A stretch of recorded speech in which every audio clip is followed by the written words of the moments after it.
نبرد قادسیه در 16-19 نوامبر سال 636 میلادی میان سپاه مسلمانان تحت فرماندهی سعد ابن ابی وقاص و لشکر امپریای ساسانی با فرماندهی رستم فرخزاد رخ داد. نبرد قادسیه در تاریخ اسلام و ایران اهمیت بزرگی دارد، زیرا نتیجه این نبرد نه تنها توازن قوه‌های سیاسی منطقه را تغییر داد، بلکه راه را برای گسترش اسلام در سراسر فلات ایران و آسیای میانه گشاد. این نبرد مرحله حل کننده فتوحات اسلامی در ایران به شمار می رود که در نتیجه آن قدرت امپریای باستانی ساسانی رو به افول نهاد و تمدن نوی اسلامی ایرانی در حال ظهور بود.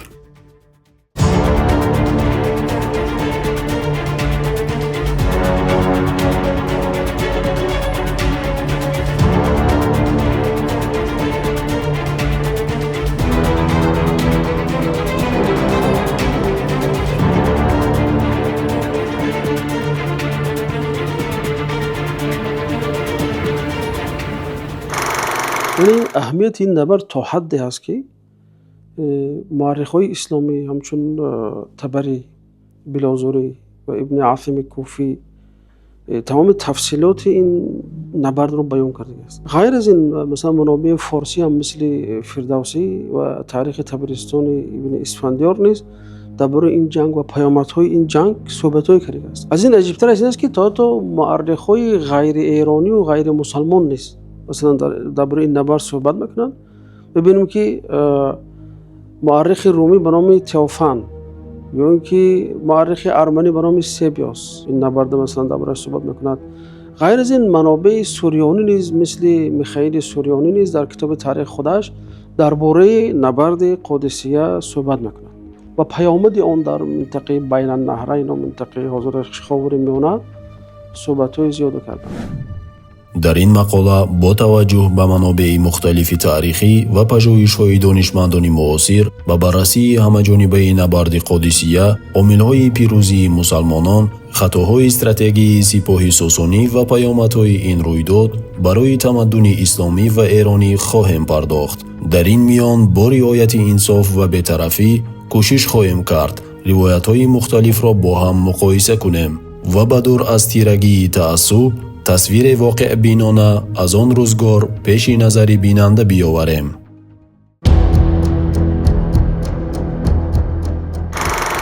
امپرای ساسانی سال 224 به دست اردشیر بابکان تشکیل شد و تقریبا تا اولهای عصر 7 دوام یافت. یعنی که تقریبا تا ممکن نیمه های عصر 7 دوام یافت و از همه زمانه که تنزل و ناتنجی و ناامنیش در زمان خسرو پرویز، خصوصا بعد از اون که خسرو پرویز سال 628 در جنگ با ویزانتیا وقتی که مغلوب شد، برای که ناتنجی ها خیلی بسیار شدن، مردم دیگه شورش کردن اینا برای این بالای مردم مالیات های زیاد مثلا جاری میشد و مردم دیگه میدن دولتی که از جنگ برآمد خیلی فرسوده میشود و همین ناراضی ها به درجه شد که مردم شورش برداشتن و همون لشکری های اشرافی هم شورش برداشتن. اخیرا خود خسرو رو کشتن. مثلا خود همین شیروی مثلا پسر خودش هم نابود کرده. ببین در دوام 4 سال بعد از خسرو دولت ساسانی 8 پادشاه عوض شد. 8 پادشاه. یعنی بعضی اشراف به درجه از خود برفته بودن که مثلا خود رستم فرخزاد که در این چیز در جنگ قادسیه مثلا سرلشکر است. یعنی وقتی که آذر میدوخت، یعنی که از زنی که از سلاله ساسانی و شاهزن است، یعنی که ملکه هست، آمد یعنی که برای قصاص پدرش گرفتن. ملکه آمدن قصر خریب ویران کردن، دزدی کردن با 200 حبشی. چخیلی که شهرام جلالیان در کتاب تاریخ سیاسی ساسانیان و تحول سیاسی ساسانیان میگوید با 200 حبشی آذر میدوخت تجاوز کرد. شاه تجاوز کرد، شاهزن یعنی 200 نفر حبشی تجاوز کردن با هم دستور رستم فرخزاد. ایلو برای به این قانون داشته که زن دست و پاشو بردن، گوش و بینیش بردن، چشماش هم مثلا سرب چی کردن، اینکه سرب ریختن. به این درجه جنایتکار شده بودن. بعد 324 میلادی یعنی که بعد از 400 سال بابایش که همین یزدگرد 3 دیگر حاکم میشه که نویره یا که نوسه‌ای که بود خسرو پرویز بود که اینم پنهان کرده بودن. از کجای پیدا کردن؟ از استخر آوردند و برای که دیگر مردم نمون، دیگر همون وقتی اصلا مرد نمون بعدم آزرمیدوخت آوردن و پیروندوخت آورده بودن، بعد مجبور شدن یزدگرد از کجای پیدا کنن آوردن یزدگرد شینوندن، دیگر کار از کار گذشته بود، دیگر قشت از قالب خستگی بود گفتیم مردم.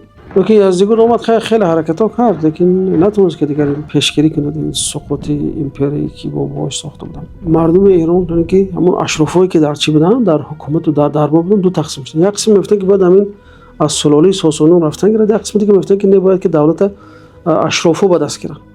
این هم یک اختلاف چی بود خیلی که ابو حنیفه دینوی را آورده است. یعنی ببینید وقتی که مورخا بیشتر به همون سبب یا عامل‌های سقوط دولت‌ها میپردازن، یعنی که تقریبا اتفاقی نظر دارن که هر دولتی که سقوط کرده حتما در این مسئله مالیات یعنی که به زبان حاضر انداز اشاره میکنه، چون که انداز بلند انداز زیاد وقتی انداز مثلا از مردم یک برابر دو برابر سه برابر گرفته میشه، یک برابر دو برابر در یک سال گرفته میشه، این نتیجه چی هست؟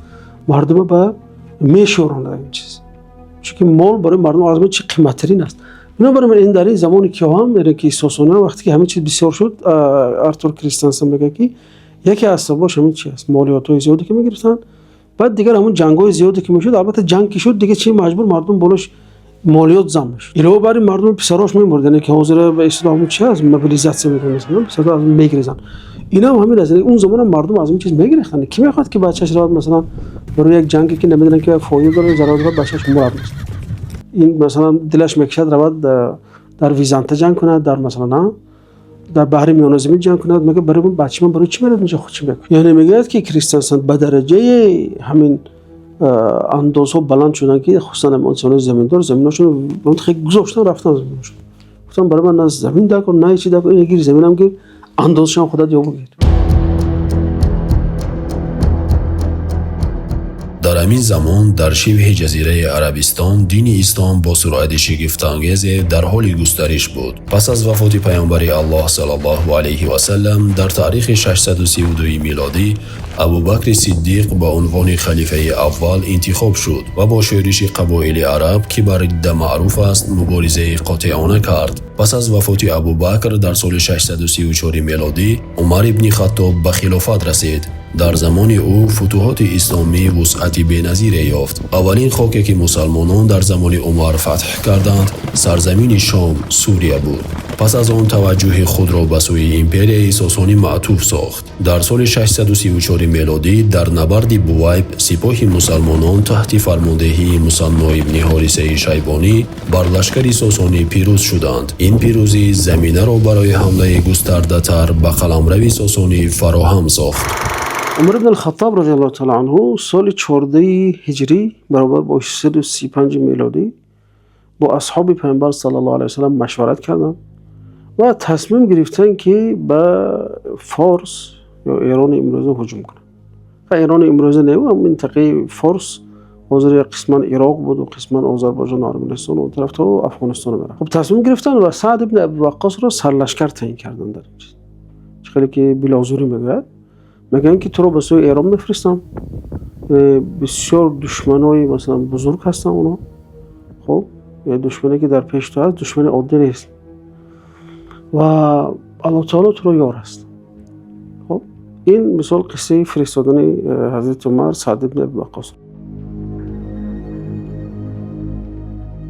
یعنی ببینیم ده علتی یا سببی روبرو شدن همین دو امپریا، مثلا امپری نو اسلامی که رو به انکشاف داره و امپری قدیمه ساسانی که دیگر چی رو به تنزل نهاده. اینجا مثلا علتهای سیاسی های سبب سیاسی دارد، سبب اقتصادی دارد، سبب فرهنگی دارد، ایدئولوژی دارد.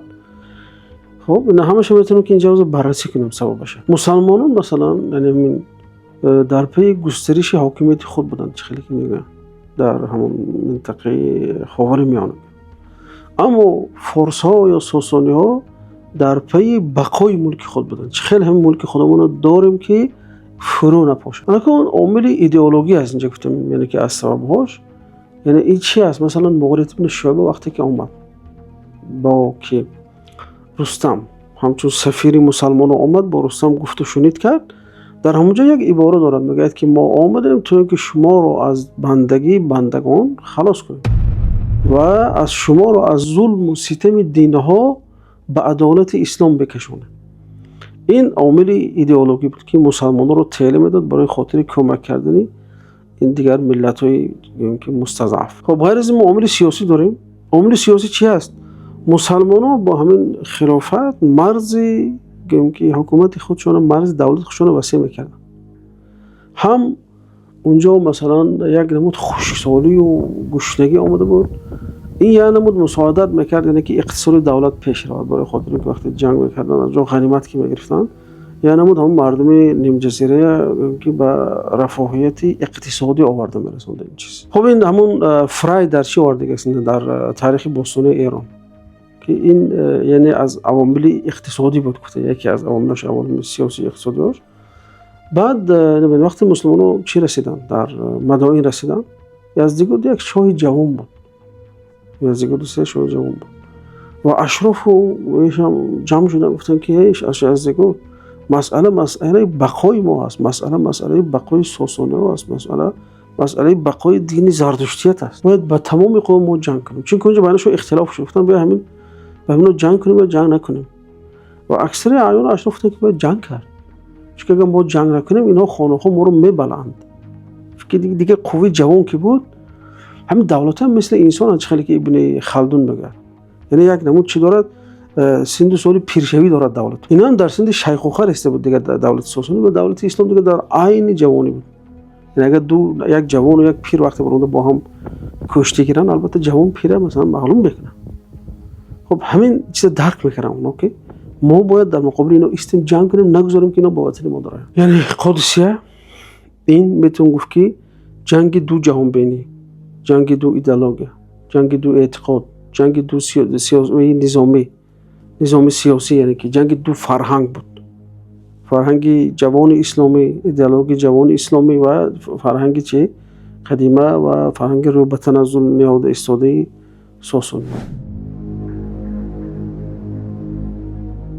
اینجا نقل میکنن که ابن اسیر سعد خیلی یک راهبر سختگیر بود، فرمانده خیلی سختگیر بود و همون سپاه خودش به چهار تقسیم کرده بود، ارباع، یعنی که 10 ها 100 ها و برای هر دسته سرفرمانده تقسیم کرده بود، معین کرد. یعنی هر قدر که لشکر وقتی که معایده شد، یعنی که ادارش آسان میشه، 10 نفر یا نفر با 10 نفر 30 نفر میشه با یک راهبر میشه، و 5 میشه با همین شکل بدن که اونا رو اداره هاشون. خب لیکن متاسفانه در همین جنگ سعد به بیماری شدید پوست گرفته شد که نامش بیماری دنبال است. تاجیکی این بیماری دنبال میگن، این که یه نمود پوچک میبره در بدن آدم. سعد هم همه خیلی شد، دیگه نتونست که تبری میگه که دیگه نتونست که به خودش یعنی که جسماً در جنگ اشتراک کند، از بالای قلعه میبرد نظارت میکرد، همون چیزه قلعه نظارت میکرد و مردم توجیه میکرد. خودش هم گفت که من برای شما خالد بن عرفته وکیل خودم قرار بدم، هر چی که گفت اطاعت کنید و گوش کنید.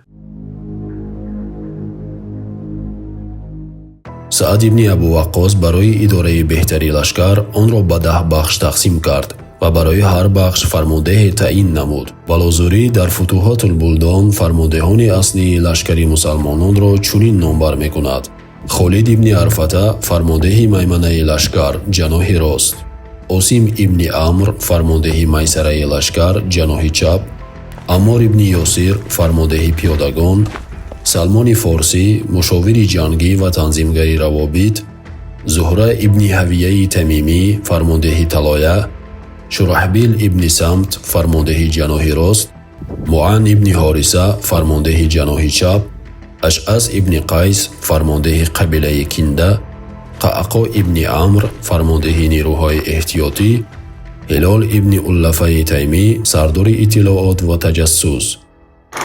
یعنی در کنار این فرمانده ها میبینیم که سعد ابن ابی وقاص مثلا عبدالله ابن معتم را مسئول تقسیم غنیمت میگذارد و سلمان فارسی را مسئول گفت و شنید با فارس ها و همچون ترجمان مثل معین میکند و مثل ابو محجن ثقفی را همچون قاضی همون لشکر تعیین میکند. خب درباره تعداد جنگاورای مسلمان باشد، مثلا میبینیم که ابن اسیر میگه که تقریبا 30,000 مسلمان بود در اونجا. یعنی لشکر مسلمان عبارت از 30,000 نفر بود. اما مسعودی باشد در مروج ذهب میگه که مسلمانان 12,000 نفر بودند. ویلیام میور میگه که مسلمانان تقریبا از 20,000 تا 30,000 نفر بودند و در مقابل اون طرف فارس ها یا که ساسانی ها تقریبا 50,000 تا 60,000 نفر بودند. یعنی البته در عدد اونها اختلاف است چی فارس ها و چی مسلمان ها، لیکن این مورخ غیر ایرانی میگه که تقریبا 20,000 30,000 در مقابل 50,000 یا اینکه 60,000 چی بودن فارس ها بودن. لشکر مسلمان ها رو مثلا تبری میگه که از قبایل مختلف بودن، مثلا از قبیله بنی تمیم بودن، از قبیله مذحج بودن، از قبیله کینده بودن، از قبیله ازد بودن که اونها رو به همین شکل قبیله تقسیم کردن در لشکر. از نظر تجهیزات باشد مسلمان ها خیلی تجهیزاتشون سبک بود، یعنی که اسب سوار بودن قسمی از اونها، چه خیلی که مورخ ها میگن تقریبا از 5 اونها، یعنی که اگر همین 30,000 نفر باشد از این 5 اسب داشت، دیگرش پیاده رو بودن.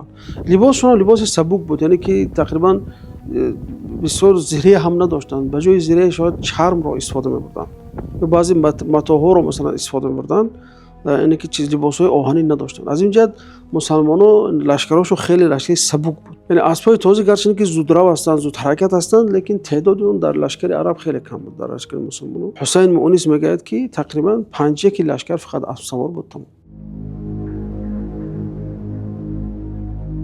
لشکری مسلمانان با وجود تعداد کمتر و تجهیزات محدود برتری‌های مهمی داشت که در نتیجه نبرد تأثیرگذار بود. خیو کندی مورخ بریتانیایی در کتاب فتوحات بزرگ گسترش امپریای اسلامی به برخی از این برتری‌ها اشاره می‌کند. یکم، سبککاری و حرکت سریع. لشکری مسلمانان برخلاف لشکری سنگین و کند حرکت ساسانی قادر به حرکت سریع و رزمایش مانورهای غیر منتظره بود. دوم، وحدت فرماندهی. تمام لشکران مسلمانان تحت فرمان یک نفر، سعد ابن ابو وقاص بود و ساختار فرماندهی منسجم و منظم بود. سیوم، انگیزه دینی و روحیه بلند. سربازان مسلمان با ایمان به وعده های الهی و شوق شهادت می جنگیدند. سعد قبل از نبرد آیات‌های جهاد را برای لشکریان قرائت کرد و آنها را به استقامت و صبر دعوت نمود. چهارم، تجربه جنگ‌های پیشین. بسیاری از سربازان مسلمانان در جنگ‌های پیشین چون یرموک، بارون و بوید با ساسانیان شرکت کرده بودند و تازه و با روحیه بودند. پنجم، تاکتیک جنگی متفاوت. مسلمانان در جنگ‌های صحرایی و حمله‌های ناگهانی مهارت داشتند که با اصول جنگی ایرانیان که بیشتر مبتنی بر نبرد جبهه‌ای بود تفاوت داشت. مشکلات لشکری مسلمانان. در کنار برتری‌ها لشکری مسلمانان با مشکلات نیز مواجه بود که می‌توانست بر نتیجه نبرد تأثیر گذارد. یکم، کمبود تجهیزات نظامی.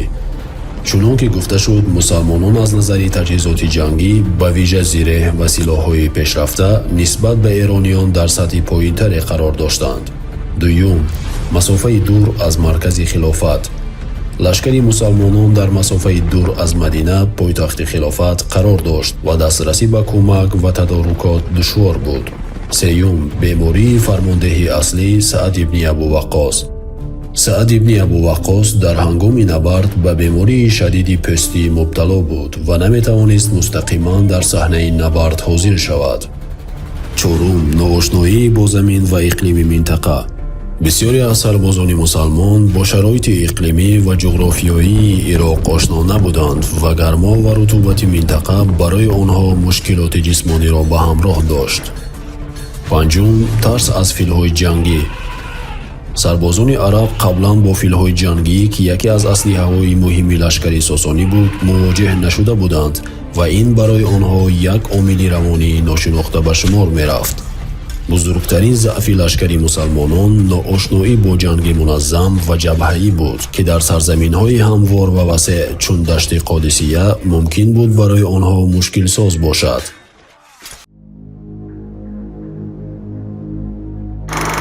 اینجا حالت روحی مسلمانان خیلی بلند بود. سعد ابن وقاص یعنی که پیش از جنگ برآمد، مردم وقتی لشکر می‌رسیدن برآمد اونها رو دعوت کرد، اونها رو آیاتایی که درباره مثلا جهاد، درباره مثلا پیش بردن اسلام، احادیثی که از پیامبر صلی الله علیه و آله در این چیز بود، درباره فضیلت شهادت برآمد صحبت کرد. یعنی همه این چیز لشکر چی میکرد؟ معنویاتش بالا میبرد.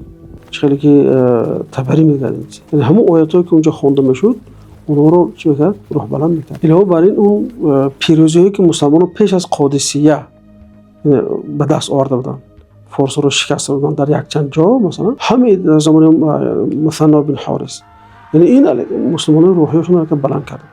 یعنی الان چی میگه؟ یعنی که یک دو بار سه بار وقت شکست دادن فکر کردن که این بار ما شکست میدیم دیگه، روحی همون روحی است، ما که اینجا غالب شدیم اینجا هم غالب خواهیم شد.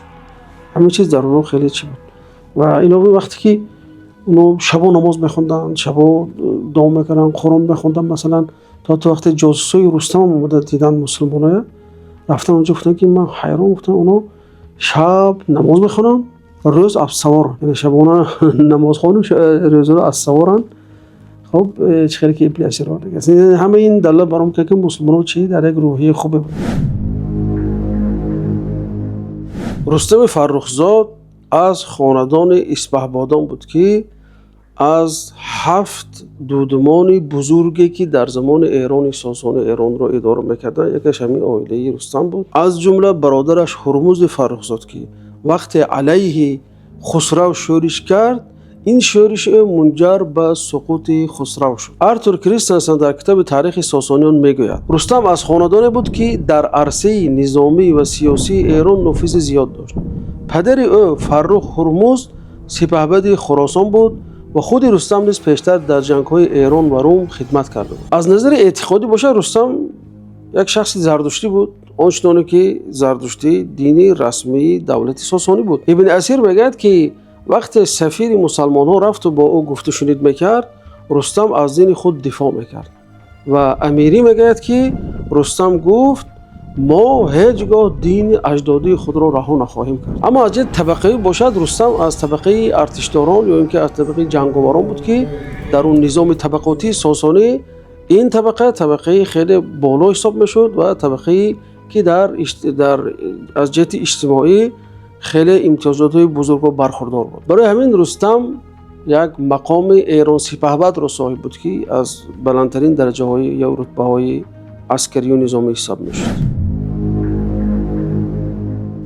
رستم در اول فرمانده بخش شمال و شرقی ایران بود و بعد از اون که در جنگ بوای بود، دیگر جنگ زنجیر و دیگر جنگ شد، رستم رو یزدگرد که نوجوان بود فرا خواند و سرلشکری کلی لشکری ساسانیان تعیین کرد. به ساختار فرماندهی لشکر ساسانیان نگاه کنیم، از ساختار مسلمانان خیلی فرق داشت. اگر مسلمانان فقط یک رهبر داشته باشند، یک توجیهگر سعد بن ابی وقاص داشته باشند، از ساسانی‌ها چند لایه بود. ابو حنیفه دینوری در کتاب اخبار طوال ذکر میکنه که ساسانی‌ها یک چند سرلشکر داشتند و تابع یک سرلشکر نبودند. خب جالینوس فرمانده جناح راست لشکر از افسران بزرگ ایرانی که در جنگ‌های پیشین با روم نیز شرکت داشت. هرمزان فرمانده جناح چپ لشکر حاکم خوزستان و از ملکزادگان ایرانی بود. فیروزان فرمانده پیاده نظامان در مرکز اینکه قلب لشکر از افسران معروف ایرانی بود. بنزوان یا بندوان فرمانده دسته فیله‌های جنگی که در نبردهای پیشین با مسلمانان نیز شرکت کرده بود، برادر رستم فرخزاد است. انوشجان فرمانده سوارگان زیره‌پوش اساویره که نخبگان نظامی ایرانی بودند. بهمن جادویه یا جادویه فرمانده طلایه لشکر و مسئول اطلاعات و شناسایی. قارن فرمانده دیژ اصلی لشکر ساسانی. جالب این است که در کنار این فرمانده ها نظامیان دو گروه نیز اشتراک داشتند. یکم گروه این موبدان زردشتی بودند که اونجا با دعاخوانی و با طلسم‌خوانی و با این چیزا مشغول بودند و از جمله اون دعایی که می‌خوندن به نام دعای افرینگان است. گروه دومش منجمان بودند که اونها ستارگان را رصد می‌کردند تا اینکه وقت مناسب برای هجوم بر مسلمانان را تعیین کرد. منابع تاریخی درباره تعداد لشکر ساسانی‌ها اختلاف نظر دارند. ببینیم که بعضی مورخان تعداد آنها را به 120,000 نفر برآوردند، بعضی دیگرشون به 100,000، بعضی دیگرشون به 80,000. اما مورخ معاصر جیمز جانسون با بعد بررسی کردن بسیار منابع مختلف درباره همین جنگ قادسیه به خلاصه میاد که ساسانی‌ها از 50 تا 60,000 نفر لشکر داشتند. نه او 120,000 که بعضی گفتن بعضی مورخ‌ها و نه او 80,000 که بعضی دیگرش بود. بلکه گفت تقریبا اونها از 50,000 تا 60,000 نفر بودن. این چنین لشکر ساسانی از گروه مختلف بودن، یعنی که قومیت های مختلف، چون که ساسانی که امپیره بود اونجا کردا بودن، فارس ها بودن، لوری ها بودن، بلوچ ها بودن، تا سغدی ها بودن و بعضی روایت ها میگه که از قبایل کوچمنچی نیز اونها زرخریدها رو آورده در اون جنگ علیه مسلمانان استفاده می‌بردند. سوارگان ایرانی با اساویر مشهور بودند که آنها شمشیرهای دودمه داشتند و کمانهای مجهزی از دیگر بقیه لشکر فرق کننده و نیزه‌های دراز داشتند و آنها بدن خود را زره پوش کرده بودند و آنها را نخبگان لشکر ساسانی می‌نامیدند. یکی دیگر از بخش‌های مهمی لشکر ساسانی این فیل‌ها بودند که بعضی مورخان گفتند که آنها 33 زنجیر بودند. 33 زنجیر یعنی که هر یک زنجیر با زیر خودش چند فیل داشت. خیلی که ابن عاصم کوفی گفته است، اما تبری میگه که اونها 18 زنجیر بودن که باز زیر خودش یک چند تا فیل داشت و بالای این فیل ها کجاوه ها بودن که اگر امروز بریم نقشی مثلا خودی زره پوشو را استفاده کنیم، چون که در داخل اون کجاوه ها لشکران می نشستن و تیر پرتابی میکردن.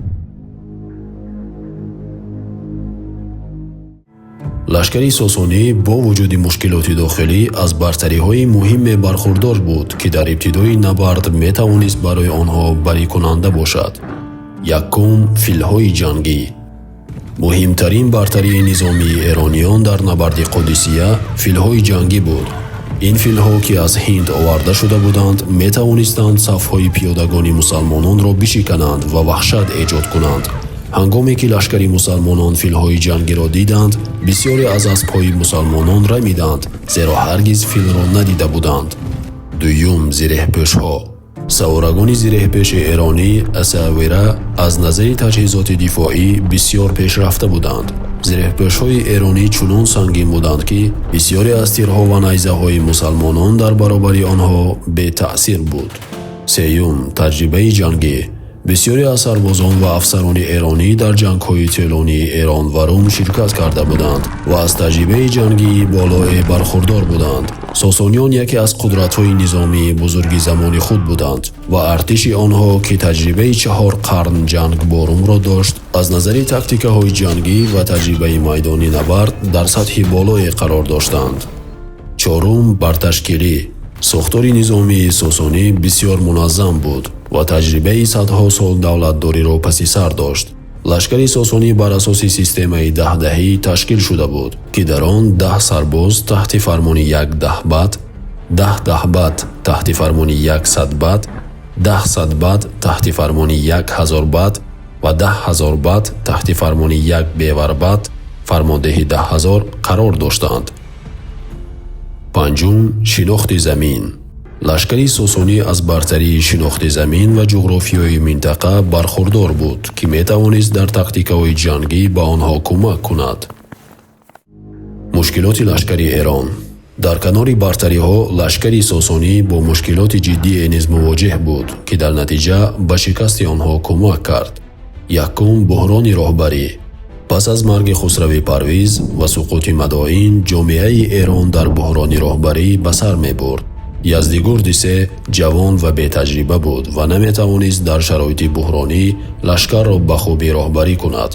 یزدگرد جوانی بود که از تجربه کافی برخوردار نبود و از این رو مسئولیت مقابله با مسلمانان کاملا بر دوش رستم افتاده بود. دوم، اختلافات داخلی. در دربار ساسانی اختلافات شدید میان بزرگان و اشراف وجود داشت. پیش از نبرد قادسیه در مدائین تیسفون، میان اشراف و سرلشکران درباره بهترین شیوه مقابله با مسلمانان اختلاف بود. گروه خواهان مذاکره و صلح بودند، گروه دیگر خواهان مقابله قاطعانه و گروه دیگر خواهان عقب نشینی به مناطق شرقی امپریا و تجدید قوا بودند. سوم، فساد درباری. یکی از مشکلات اساسی امپریای ساسانی فساد گسترده در دربار و میان اشراف بود. مسعودی بر رقابت شدید خاندان‌های بزرگ ایرانی برای کسب قدرت اشاره می‌کند که گاه به مقدم داشتن منافع خاندانی بر منافع ملی منجر می‌شد. چهارم، بی‌تحرکی نظامی. لشکری ساسانی با وجود تجهیزات پیشرفته از نظر حرکت و آزمایش مانور بسیار کند بود. лашкари сосонӣ ба далели зирехпешҳои сангин ва таҷҳизоти зиёд қодир ба ҳаракати сареъ набуд ва ин дар баробари лашкари сабуки араб ки метавонист сареъ ҳаракат кунад ва аз набард бигурезад як нуқтаи заъфи бузург буд. панҷум, таъсири шикастҳои пешин.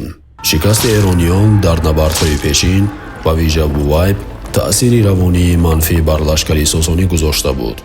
бархе аз сарбозони эронӣ ки дар бувайб ҳузур доштанд ба Рустам ҳушдор доданд ки набояд шуҷоати мусалмононро кам гирифт.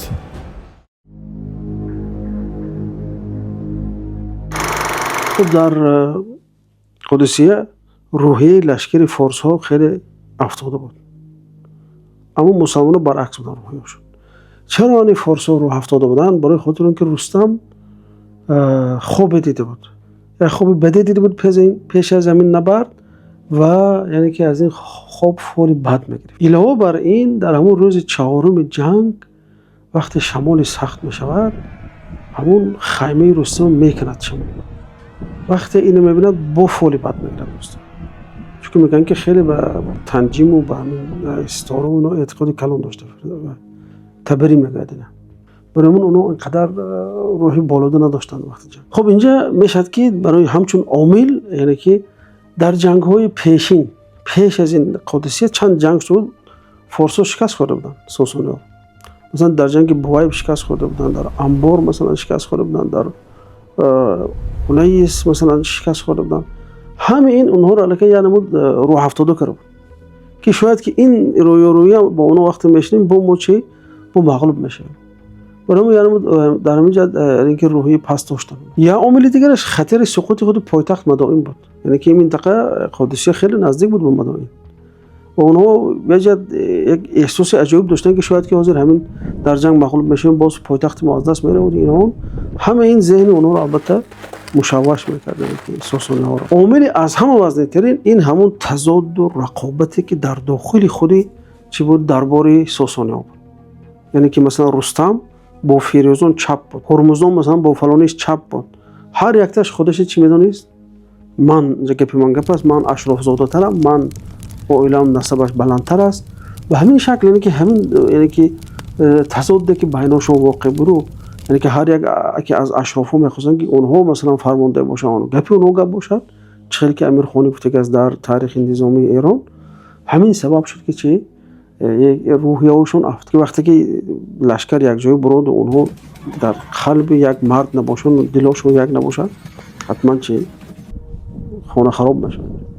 این رستم میگن که پیش از نبرد یاروی خودش جمع کرده گفته که از که خیلی ابن خلدون میگوید فعلا ستاره ما با ستاره آنها یعنی مسلمانان برابر نیست.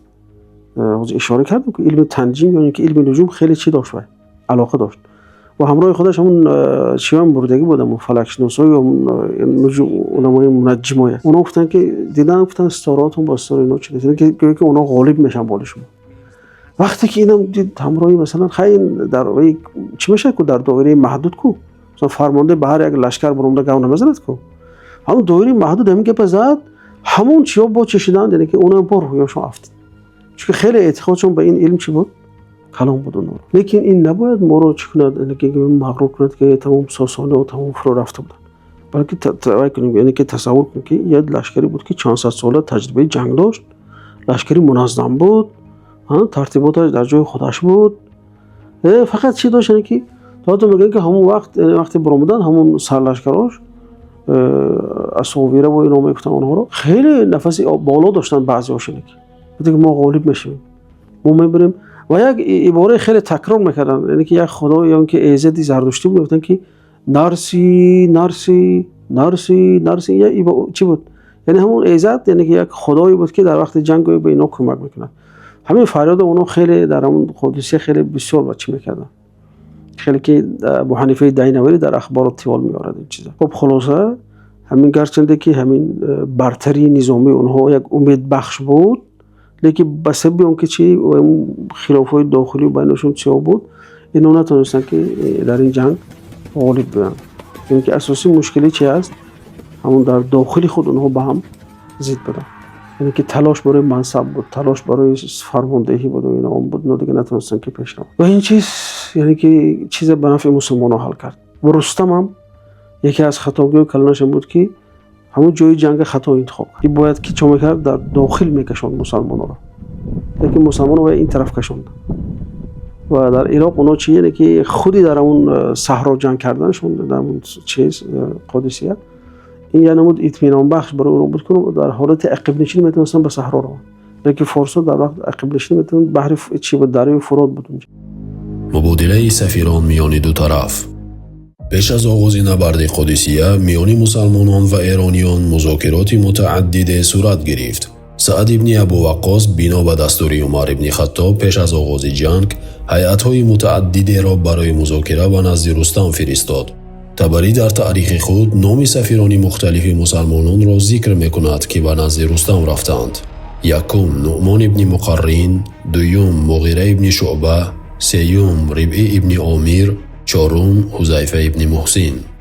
خب رستم مثلا می‌بینیم که یک چند سفیر مثلا فرستاد برای مسلمانان و سعد ابن ابی وقاص تا اینکه با اونها گفت و شنید کند. مثلا ابن اسیر میگه که یکی از اونها خود برادر رستم فرخزاد بود و یکی دیگرش به نام بنیان بود که اونها آمدن تا اینکه با مسلمانان گفت و شنید کنند و هم از احوال مثلا همون لشکری مثلا هم لگری که مسلمانان وجود داشتن با خبر شوند. رستم بسیارتر میخواست وقت کشد دراز کشد تا اینکه تواند که لشکری خودش تدریب کند و مشق کند و آماده این جنگ کند. تا از یزدگرد هم برای رستم یک نامه رسیده بود که تو میتوانی یعنی که آغاز نبرد رو به تأخیر انداز تا اینکه یاری های از طرف خراسان و آذربایجان برای تو رسد. منابع اسلامی و ایرانی درباره محتوای گفت و شنیدی رستم از یک طرف و ساسانی‌ها و از این طرف سعد بن ابی وقاص و مسلمانان صحبت کردن. مثلا طبری هم می‌بینیم، ابن اسیر هم می‌بینیم که محتوای اون رو برای ما بازگو کردن. اولین شخصی که اومد ربعی ابن عامر بود. این ربعی ابن عامر وقتی اومد رستم پرسید چی می‌خواید شما؟ ربعی گفت ما آمدیم تا اینکه انسان‌ها رو از بندگی بندگان به بندگی خدای تعالی بریم. یعنی به اصطلاح دیگه گفت شما از بنده هستید، یعنی بنده خدای یگانه هستید. ما اومدیم تا شما رو از این چیز از این ظلمات بیرون کشیم و برای شما کمک کنیم تا اینکه خدای خود را شناسید. و بعد از اون به او گفت که اگر این چیز قبول نکنید برای شما جزیه است، اگر جزیه رو قبول نکنید بعد جنگ میشه. ابو حنیفه دینوری در اخبار الطوال میگه که رستم وقتی که از ربعی ابن عامر این چیز شنید گفت که خیلی گفت ما مصلحت کردیم بین خودم و مقصد دیدیم که شما یا انسان‌های گرسنه هستید، لباس ندارید، شکمتون گرسنه است. خب میخوایم برای شما یک مبلغ معین جمع کنیم تیم برای هر یک مثلا نفری که تو داری، هم برای شما لباس واری تیم، هم برای شما شاید اسب و بعضی چارو رو میتیم تا اینکه شما از اینکه سرزمین ما دور شوید و دیگر فکری هجوم به این سرزمین نکنید. یعنی بین رستم با مسلمان‌ها هم چیزا رو پیشنهاد کرد، لیکن مسلمان‌ها این چیز قبول نکردن. گفتن که یا اسلام میپذیرید یا اینکه جزیه مثال اعتراف میکنید یا اینکه با ما جنگ میکنید. یعنی باید که رستم این چیز رو پیشنهاد کرد و یک شرط دیگه گذاشت که از امپریوم دور میره. و بعضی روایت‌ها میگه که رستم از همون بعضی که پارچه‌های زمین در منطقه غربی امپریا یعنی که حاضر عراق یعنی که گفت ما تنازل میکنیم برای شما از این طرف نگذارید. لیکن مسلمان‌ها گفتن که نه، یا اسلام یا جزیه یا اینکه چه جنگ. در مذاکرات پیش از نبرد قادسیه نقش مترجمان و میانجیان بسیار مهم بود. سلمان فارس صحابه ایرانی اصلی پیامبر صلی الله علیه و سلم در برخی از این مذاکرات نقش ترجمان را بر عهده داشت. در یکی از مذاکرات یعنی گفت و شنیدها مغیره ابن شعبه رفت و همراه او سلمان فارسی بود و سلمان فارسی وظیفه ترجمان را ادا میکرد. یعنی سلمان نه تنها یک مثلا ترجمان عادی بود و علاوه بر آن که ترجمه میکرد بعضی نازکی‌های فرهنگی دو طرف را به هم معرفی میکرد تا اینکه بین دو طرفی گفت و شنید کننده سوء تفاهم و یعنی که بدفهمی نشود. غیر از سلمان باز ترجمان‌های دیگری بودند در اینجا، یعنی که نه تنها سلمان بود بلکه مثلا از طرف ساسانی‌ها نیز مثلا ترجمانی بود به نام آذین مثلا که در درگاه خود یزدگرد کار میکرد و یک دیپلماتی ورزیده کورکشته بود و زبان عربی رو خیلی مثلا خوب بلد بود. این ترجمان هم مثلا گاهی مثلا در اون گفتشون تو اشتراک میکرد، یعنی که هم از طرف اونها ترجمان بود هم از طرف مسلمان ها. ابو حنیفه دینوری نقل میکند که یک ترجمان زردشتی به نام دازویه بود که در وقتی گفت و شنید رستم با مثلا نمایندگان مسلمان ها نقش ترجمانی را اجرا میکرد. یعنی یک ترجمه فقط مسلمان بود، سلمان فارسی. دیگه ترجمه ها اساسا از طرفی کی بود؟ از زردشتی ها یا اینکه از طرفی ساسانی ها. سعد ابن ابو وقاص با وجود بیماری شدیدی که او را از حضور مستقیم در میدان نبرد باز می داشت، نقشه جنگی دقیق برای مسلمانان طرح کرد. سعد از بالای قصر عزیب که بر قادسیه مشرف بود، جریان نبرد را زیر نظر داشت. با دستورات خود را توسط پیام رسانان و فرماندهان مختلف لشکر می رسانید. در پیش سعد یک وظیفه وزنی می‌افتاد که یک موقعی مناسب برای لشکر انتخاب کنند. بنابراین در نزدیکی رودی عتیق که یک شاخه از شاخه‌های همون فرات بود، موقع خودش اختیار کرد و پشتش به صحرا شد. در حالتی اگر عقب نشینی کنن راحت عقب نشینی بکنن و نزدیکی بودنشون به رود یک اونها را از تشنگی نگه می‌داشت. این یکمین که چه اختیار خوبی بود در چیز. دوم این تقسیم لشکر بود. تقسیم لشکر به این شکل است که مسلمان‌ها به پنج وای تقسیم کردند. ما گفتیم عادتاً اون زمان ها 3 تقسیم میشد، یعنی که قلب و میمنه و میسره بود. اینا چی کردن؟ یکم مقدمه گذاشتن، بعد میمنه گذاشتن، بعد از اون میسره گذاشتن. اینها در عقیب هم آدم موندن به همین شکل کردن. پیش به یکته، یعنی که در طلائع میگن قلب، میمنه، میسره با قفا با یک گوی دیگر. یکی دیگر از چیزای سعد، یعنی که در تاکتیکایی که استفاده برد در این جنگ، لشکر با قبیله تقسیم کرد. برای اینکه اهل قبیله وقتی ادریکش ببینن بیناشون منافسه وای میشد، رقابت میشد. میگه قبیله ما فلان کار کرد، از شما فلان کار. میبریم مثلا ازد جدامون، مثلا تمیم جدامون، کنده جدامون، فلان جدامون. تو اینکه چی تواند که از یک طرف کدامش ضعفش نقطهش معین کند، کدام قبیله ضعیف است، از دیگر طرف بین اونها یک رقابت میشد. یک چی بود؟ یک نقشه خیلی خوبه. یکی دیگر وقتی جنگ شد، جنگ هیچگاه به استفاده جاسوس نمیشد، یعنی که همون به اصطلاح حاضر مثلا رزوید که میگن، یعنی که سعد همیشه خیلی زیاد استفاده برد برای خاطر دانستن موقع همون فارس‌ها کجا ضعیف‌تر است، کجاش بقوت‌تر است لشکری فارس‌ها. این هم کندی میگه که سعد بسیار ماهرانه استفاده. اگه بس بگم که رستم چه خیلی چه استفاده برد، بس بگم که مثلا منبع‌های فارسی غیر اسلامی که نداریم نمیدونم درباره اون چی مثلا بیان کنه. شاید او هم مثلا جاسوس خودش داشت بین مسلمانان که خبر میگرفت، لیکن ما از این چیز بسیار که دیگه کتابات نشده از انسان ما خبر نداریم. ما گفتم فقط فردوسی یک چی معلومات مختصری درباره جنگ داد، لیکن مفصل درباره این جاسوس بازی ایناشون برای ما معلومات نیست از طرفی منبع‌های غیر اسلامی ایران. خب یک تاکتیک دیگر این هجوم و گریز. هجوم کن، گریز کن. یعنی اینجا میامدن هجوم میکنن، برای چی میگرفتن؟ برای اونکه عدد خیلی کم بود، یعنی که شاید که مسلمان‌ها از فارس‌ها 1 برابر 1.5 برابر کم بودن. یعنی گفتن که از 20000 تا 30000 بودن و فارس‌ها از 50 تا 60 بود مثلا. بنابراین باید که اینا همین تاکتیک استفاده بردن. برای فارس‌ها رو چی کردن؟ فرسوده کردن، یعنی که اونها رو برای مونده کردن و خسته کردن از همین تاکتیک بسیار استفاده بردن در این جنگ. اینم خیلی موفقانه بود از طرفی سرلشکر سعد ابن ابی وقاص. خب نقشه مقابل با فیل‌ها نیز یک نقشه که موفقانه بود. وقتی دیدن که فیل‌ها برای مسلمان‌ها مشکلی ایجاد کرده شده است، سعد ابن ابی وقاص از بعض فارسایی که نو مسلمان شده بودن، گفتن از این پیشم جنگ کردن که با فارس، از بعضی اسیرا شدن، بعضی اسلام قبول کردن، پرسید که با این فیل‌ها چیکار کنیم؟ گفتن که چشمشو زنه، خرطومشو بره، فیل‌ها خودش مسئله حل میشه، دیگه رو قفا میزنه. عجایبش این است که بالای فیل‌ها کجاوه بود. در درون کجاوه تیراندازا بودن. اونا هم خیلی مسلمانا رو عذاب دادن. یعنی در درون کجاوه از تیر می‌زنن، میره در اونجا میکشن. و گفتن که یکم کجاوه‌ها گفتن از وای بوره که از فیل افتاد کجاوه، همون تیراندازا مرن دیگه نتونن که مسلمان کشی کنن. غیر از این همون خرطوم فیلو، چشم فیلو اینا.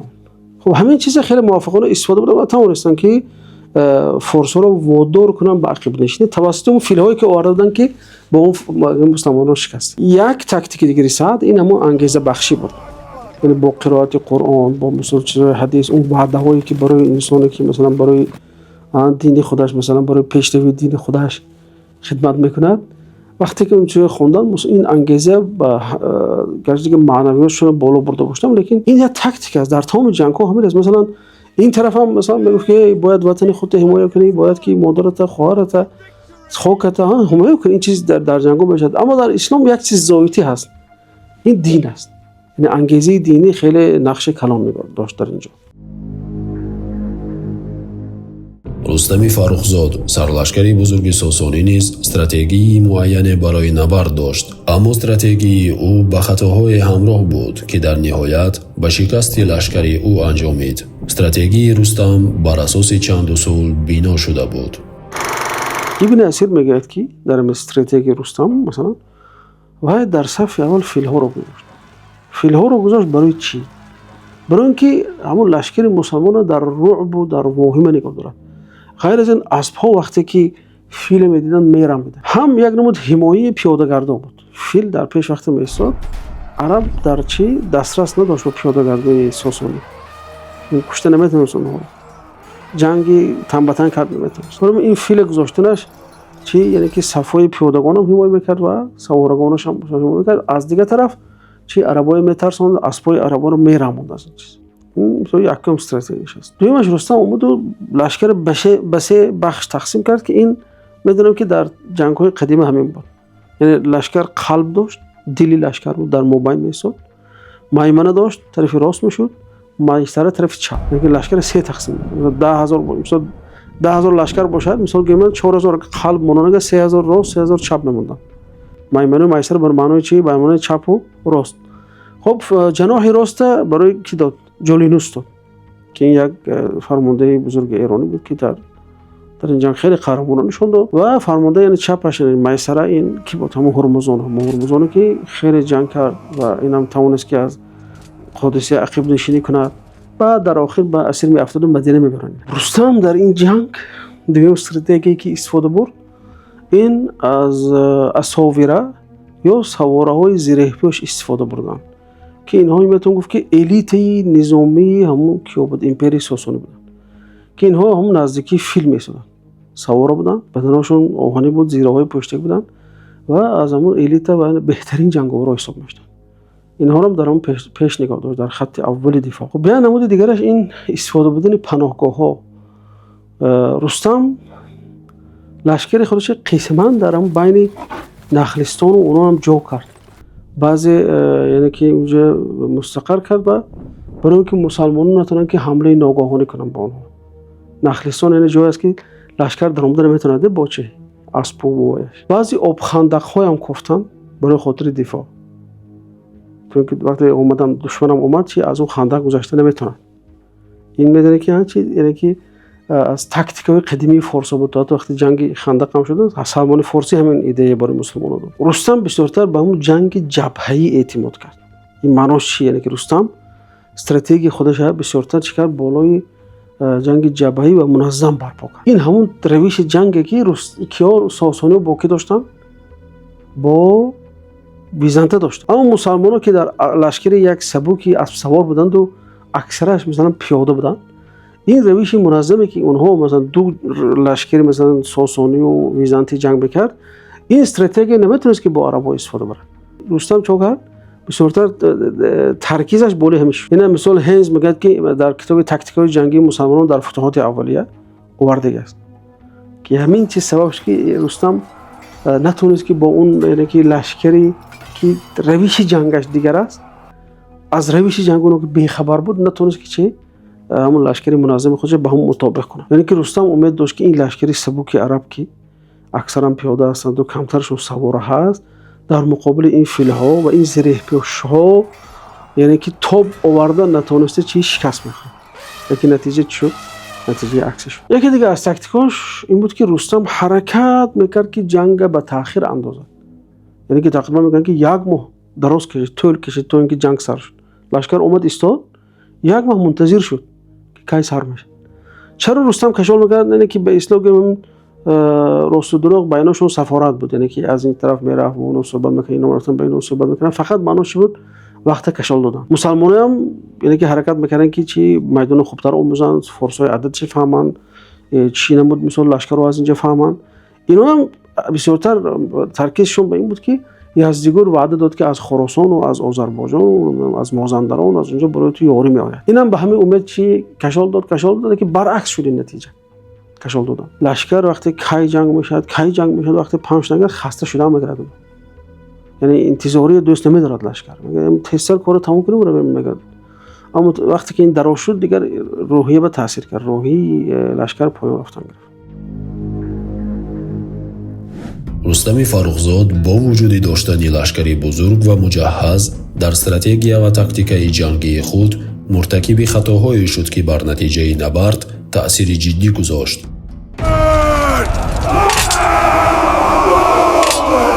مورخان و تحلیلگران نظامی خطاهای مهم استراتژی و تاکتیکای لشکر ایران را چنین برمی‌شمارند. این یکی از نقطه‌های مهم در جنگ این چی است؟ انتخاب مکان مناسب است. اما در انتخاب مکان مناسب برای نبرد رستم کامیاب نشد. چرا کامیاب نشد؟ چون که حادثه یک جایی بود که با گفتیم که سرحد نیم جزیره عرب بسیار نزدیک، که در حالی مثلا شکست خوردن امکان عقب نشینی برای فارس ها مشکل تر بود. اما برای مسلمان وقتی اگر شکست هم شد عقب نشینیشون خیلی آسان بود، چون که اون منطقه دیگه اونو میشناختن میدونستن. اما برای فارس ها این منطقه های ناشناخته بود حادثه.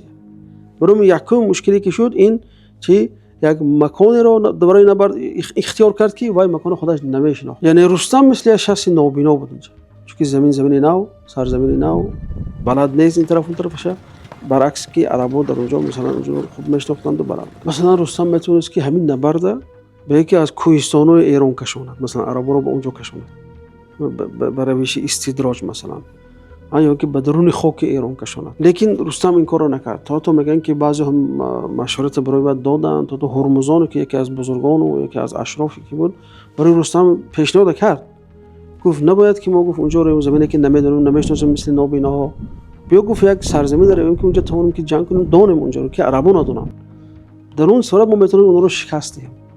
لیکن رستم یک روی کرد و این توصیه رو قبول نکرد. ببینید ما گفتیم که رستم میخواست که چیه آغاز جنگ به تاخیر اندازد به امید اون که از داخل ایران براش کمک میبرد. بنابراین تقریبا رستم یک ماه جنگ به طول کشید، لیکن نبرد که آغاز شویشه به تاخیر انداخت. و این چیز هم در میان ایرانی‌ها یعنی چی شد، یعنی که رو افتادگی پیدا کرد. از بسیار انتظار شدن و از برشتن دیگه مردم دل سرد میشن. برعکس باشد وقتی مثلا مسلمان آمدن دیگر موقع خودشون مستحکم‌تر کردن، اونجا رو بسیار خوبتر آموختن و گفتم که برای جنگ یعنی که خوبتر تیاریدن، چه خیلی که این ابن اسیر میگه. لیکن این به تاخیر انداختن رستم چی شد، یعنی که یگان کمک براش از ایران نامد، از داخل فکر میکرد از خراسان و آذربایجان براش کمک میاد، لیکن کمک نامد. و این چنین بین لشکری که خودش از انتظاری خیلی دلسرد شده بود، وقتی که دید که کمک هم نمی آید، باز چی روحیه و معنویاتش باز پایین رفتن گرفت. این تکوین لشکری ساسانی عجایب بود. یعنی وقتی به لشکر تکوینش نگاه میکنیم میبینیم که همونجا فرمانده های بخش مختلفی همون و لشکر از اشراف ها و نخبه ها و اعیان ایران عبارت بودن که هر یکتاش من میگفت، هر یکتاش میخواست خودشون مکاناتش برای دیگران نشون بده که گپی من گپ است به اصطلاح. یعنی عدم هماهنگی بین، یعنی که اختلافی که بین اونها بود، این نتیجه چی شد؟ هماهنگی بین اونها گم شد. تا میگن که در اون روز سیوم نبرد حمید قادسیه جالینوس از فرمان رستم سرکشی میکنه. یعنی رستم چه براش میفرماید در سری مسائل با هم اختلاف میکنن و جالینوس رستم اطاعت نمیکنه، میگه گپ من گپ، رستم میگه گپ من گپ. همین یکی از سبب‌ها شد که چه ساسانی شکست خورد. رستم و دیگر فرماندهان ایرانی از تاکتیک‌های سنتی جنگی که در نبردهای پیشین با رومی‌ها و دیگر دشمنان کارساز بود استفاده کردند. اما این تاکتیک‌ها در برابر تاکتیک‌های رزمایش، مانور سریع و حمله و گریز مسلمانان چندان کارساز نبود. تاکتیکایی که رستم پیش گرفت این تاکتیکی سنتی و عنعنوی که ساسانی بود. یعنی اونها به جنگ چی منظم با رومی ها چی بودن، یعنی که عادت کرده بودن، لشکر با لشکر میزد مثلا، که هر دوش هم تقریبا قوی برابر داشتن از جهت تجهیزات. یعنی اما اونجا سواری سبک از مسلمان، فیل ندارن، مثلا اون چیزایی که اونا داشتن اینو نداشتن، فقط شمشیر، تا زره هم نداشت مسلمان، اکثرش زره نداشت، هم چرم جاشون بپیچوندن میبودن جنگ میکردن، هم چرم شمشیر نگذارد تمام. و رستم هم یکی از خطاگاهش در تاکتیکش این بود که عیناً به همون روشی که با ویزانتی‌ها جنگ میکرد خواست که با مسلمان‌ها جنگ کند و همون روش پیش گرفت. روش رستم روشی بود که یک فرمانده متمرکز بود. یا آدم مثلا دستور میداد، همه اونا مثلا اجرا میکردن و حرکتشون هم تودوار بود، یعنی که گروه‌های کلان کلان. اما مسلمان‌ها برعکس بودن، یعنی گروه‌های مایده مایده سواره‌ها، یعنی که حرکتشون هم سریع میشه. وقتی عدد که بسیار شد حرکتش هم مشکل تر میشه. اینا که مسلمان‌ها که عددش کم بود، مثلا همون گروهایی که تقسیم کرده بودن عدد که کم بود، حرکت اینا آسان‌تر بود، سریع‌تر بود. برای اون جنگایی گفتیم که زن و گریز بود. برای که این چیز در این مثلا جنگ نظامی که رستم بخواست، این نمود انسانو با این نمود انسانو جنگ کردنش خیلی مشکل بود. تو در انتخاب موقع فرماندهی هم اینجا یک دو فرقیت عجیب است. مثلا می‌بینیم که رستم در یک خیمه ابریشمین مثلا در یک زمین هموار جا گرفت و از اونجا می‌خواست که اداره کنه، که خیلی گفتیم در روز چهارم مرکه این چی شد، این خیمه شمال برد وقتی هم تون بود. برعکس سعد وقاص که بالای قلعه نشسته بود و از قلعه همه چی نظارت میکرد و با تیزی به همون چیز یک شبکه از چیا ساخته بود که صدای وی میبردن و با چیا فرمانده ها میرسوندن. میگفت که فلان جا خالی است، فلان جا مثلا نقطه ضعف است، فلان جا چی است و این چیز، یعنی که همینجا هم یعنی که ببینیم برتریت دارد. مثلا مسلمان‌ها که از بالا همه چی رو نظارت میکرد، مثلا فرماندهشون برعکس فرمانده ساسانی. یعنی این عدم اشراف، یعنی که رستم بالی لشکرش که اشراف نداشت، بنابراین نمیتونست که لشکرش جابجا گذارد و لشکرش جایی مثلا سست و ضعفش تیسر، یعنی که به تیزی معین کرده. بعد همونجا چی یکون قوه نو فرستاد، نیروی نو فرستاد تا اینکه اونا رو از چی نگه دارد، از خطر هجوم. لشکر ساسانی از برتری‌های مهم به مثلا برخوردار بود.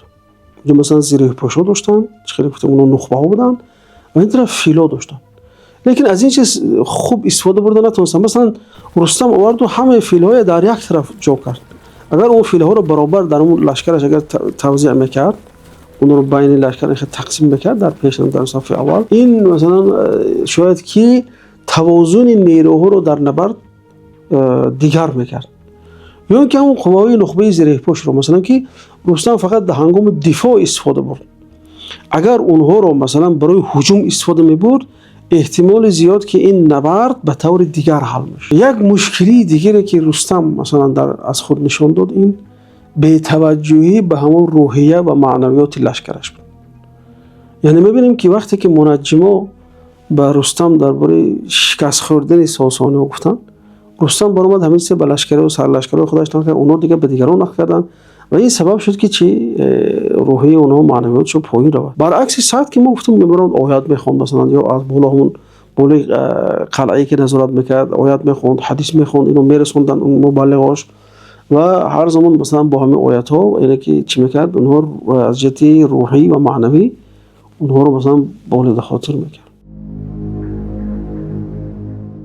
رستم در انتخاب موقعیت لشکر و در تاکتیک‌های جنگی خود به شرایط آب و هوای منطقه چندان توجه نکرد. امام طبری میگن که در روز چهارم یک تندباد وزید، تندباد، لیکن این تندباد که عادتا در اون منطقه معمول بود، مردم مناطق اونجا مثلا به این چیز آشنا بودن، طوفان به ضرر لشکر ایران شد. چرا که طوفان به چشم اونا میزد، یعنی که یک نمونه بود که شمال فقط طرف ایرانا میره، یعنی از قفای مسلمانان میومد به چی روبروی ایرانی بود، فارسا بود. بنابراین اینم یک سبب شد که چی لشکر دیگه چی شود، نمیتونست که پیش ببیند. این خصوصا در روز چهارم جنگ است. قسما گاهی مسلمانان با این چیز عادت کردن، همین نیم جزیره عرب همون که ریگزور که هست، این نمود تندبادها برای اینا چیزی عادی بود، اما برای لشکر فارس این مثال این نمود چی نداشتن به اقلیم، برای اون چیز نو بود و خیلی اذیت کشیدن وقت جنگ کردن. یعنی که از سبب‌های شد که اونا چی در جنگ یعنی که مغلوب شدن. یعنی که همین طوفان‌هایی که میشد در همین ریگزار که صحرای عراق، یعنی که موسمش معلوم بود و همین هاروارد جانسون صاحب فتوحات اسلامی در ایران میگه که همین رستم میدونست که در همین موسم چی است، طوفان است، موسم یعنی که تندبادها است، باید که یعنی که احتیاط خودش در اینجا میگرفت. لیکن چی خیلی گفتم تقدیر از دیگه رستم این چیزا احتیاط به نظر نگرفت که اگر به نظر میگرفت به نفع خودش استفاده می‌کرد. مثلا شاید جای لشکرش دیگه میکرد تغییر میداد. بنابراین یک سبب شد که یکی از سبب‌های مغلوب شدنی ساسانیان همین چیز هست. نبرد قادسیه در طول 4 روز صورت گرفت که هر روز با نام خاص در تاریخ ثبت شده است: روز ارماس، روز اغواس، روز ایماس و روز قادسیه یا حریر.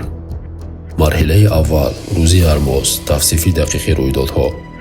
روز اولی نبرد که به روز ارماس چهارشنبه 16 شوال سال 15 هجری برابر با 16 نوامبر سال 636 میلادی معروف است با حمله لشکر ساسانی آغاز شد. رستم فرمان حمله را صادر کرد و فیل‌های جنگی که در صف پیش لشکر قرار داشتند به سوی لشکر مسلمانان حمله ور شدند. ابن اسیر میگه که همین فیل‌هایی که در جنگ بودند سببی یعنی که در بدایت شکست خوری مسلمانان شدند. یعنی حمله فیل‌ها چنان شدید بود که در این جنگ وقتی که مسلمانان اسب سوار با همین فیل‌ها روبرو شدند، اسب فیل دید و رامید. وقتی رامید انسانو گرفت به زمین زد. وقتی سعد بن وقاص دید که اسب از فیل‌ها میرمند، دستور داد که رویتون، گفت فیل‌های به چشمش زنتون، به خرطومش زنتون، نزدیک شیطان زنتون اون فیل‌هایی که اسبای ما دیگه نرمند. در نتیجه طلحه بن خویلد و عاصم بن عامر اینا رفتن، تیراندازای ماهر بودن، رفتن به چشم چی فیل‌ها تیر زدن. و یکی دیگرش قعقاع بن عمرو هم رفت، این از قبیله بنی تمیم بود، این رفت و نزدیکتر فیل‌های از خرطومش زد. وقتی که فیل چشمش زد، وقتی تیر درآمد درد میکند، مثلا خرطومش وقتی بریدن دیگه فیل‌ها برگشتن قفا و شروع کردن به چی، یعنی که بر قفا به یک بی‌نظمی پیدا شد.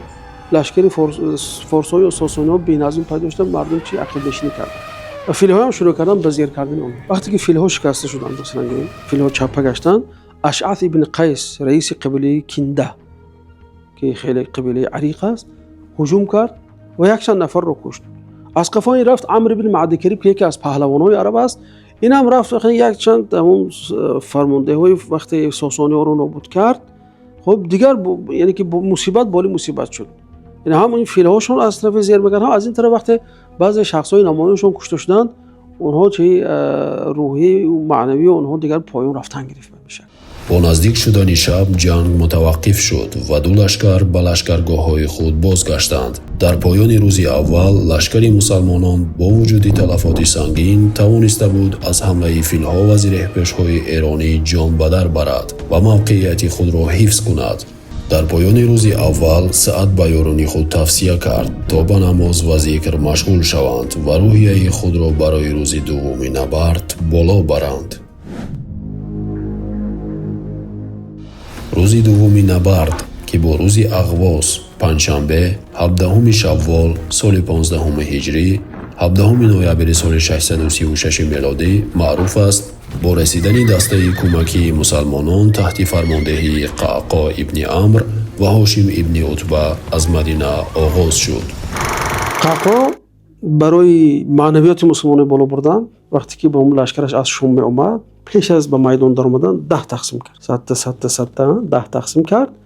بعد گفت که به فاصله یعنی زمانی معینشون با میدان وارد شد تا اینکه فارسا وقت بینن گمان کنن که اینجا چی یک کمک نظامی بسیار وزنی آمده شده است که آخر نداره.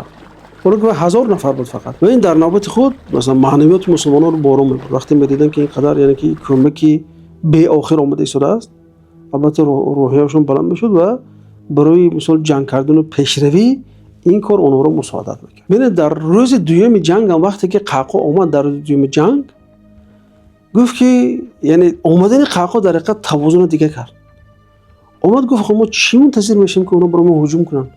بیاد گفت ما هجوم میکنیم. یعنی که سعد متقاعد کرد تا اینکه هجوم خود اینها ابتکار از طرف مسلمانان باشد. بنابراین سعد هم دیگر گفت باشد، یعنی که نقشه قعقاع رو قبول کرد و مسلمانان دیگر چی هجوم روز دوم شروع کرد. در روز مثلا دوم یا سوم میبینیم که مسلمانان در اسب‌ها زنگوله نصب کردن، شترها آوردن، چهرهاشون رو با نقاب‌های گوناگون پوشوندن و این سبب شد که در بین فیل‌های مثلا فارس‌ها چی یک بی‌نظمی و بی‌ترتیبی ایجاد شد. وقتی این چیزایی که اونو یعنی که فیل‌ها به این چیز عادت نکردن و شکل دیگه ترسیدن یعنی که همون نقاب‌ها رو که به چهره اسباب کشیده شده در چهره شتر. یعنی این هم سبب شد که فیل‌ها به عقب روان و در نتیجه عقب روی خیلی رو زیر کردند و پخش کردند و کشتند. در عیناً همین روز بهمن جزبه و طلحه ابن خویلد در جنگ تنبتن برآمدند و طلحه در یعنی که در نتیجه خیلی کوشش و سعیش تلاشش توانست که بهمن جادوی رو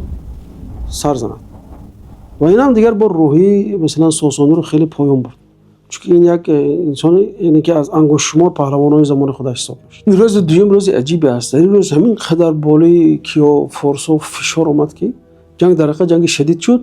رستم هم مجبور شد قوای احتیاطی خودش بیرون برآورد و به جنگ مثلا وارد کنه تا اینکه بالای مسلمانان فشار سخت‌تر بیاره. در پایان روز دوم هیچ یک از دو طرف برتری قطعی نداشتند و نبرد بدون نتیجه فیصل کننده به پایان رسید.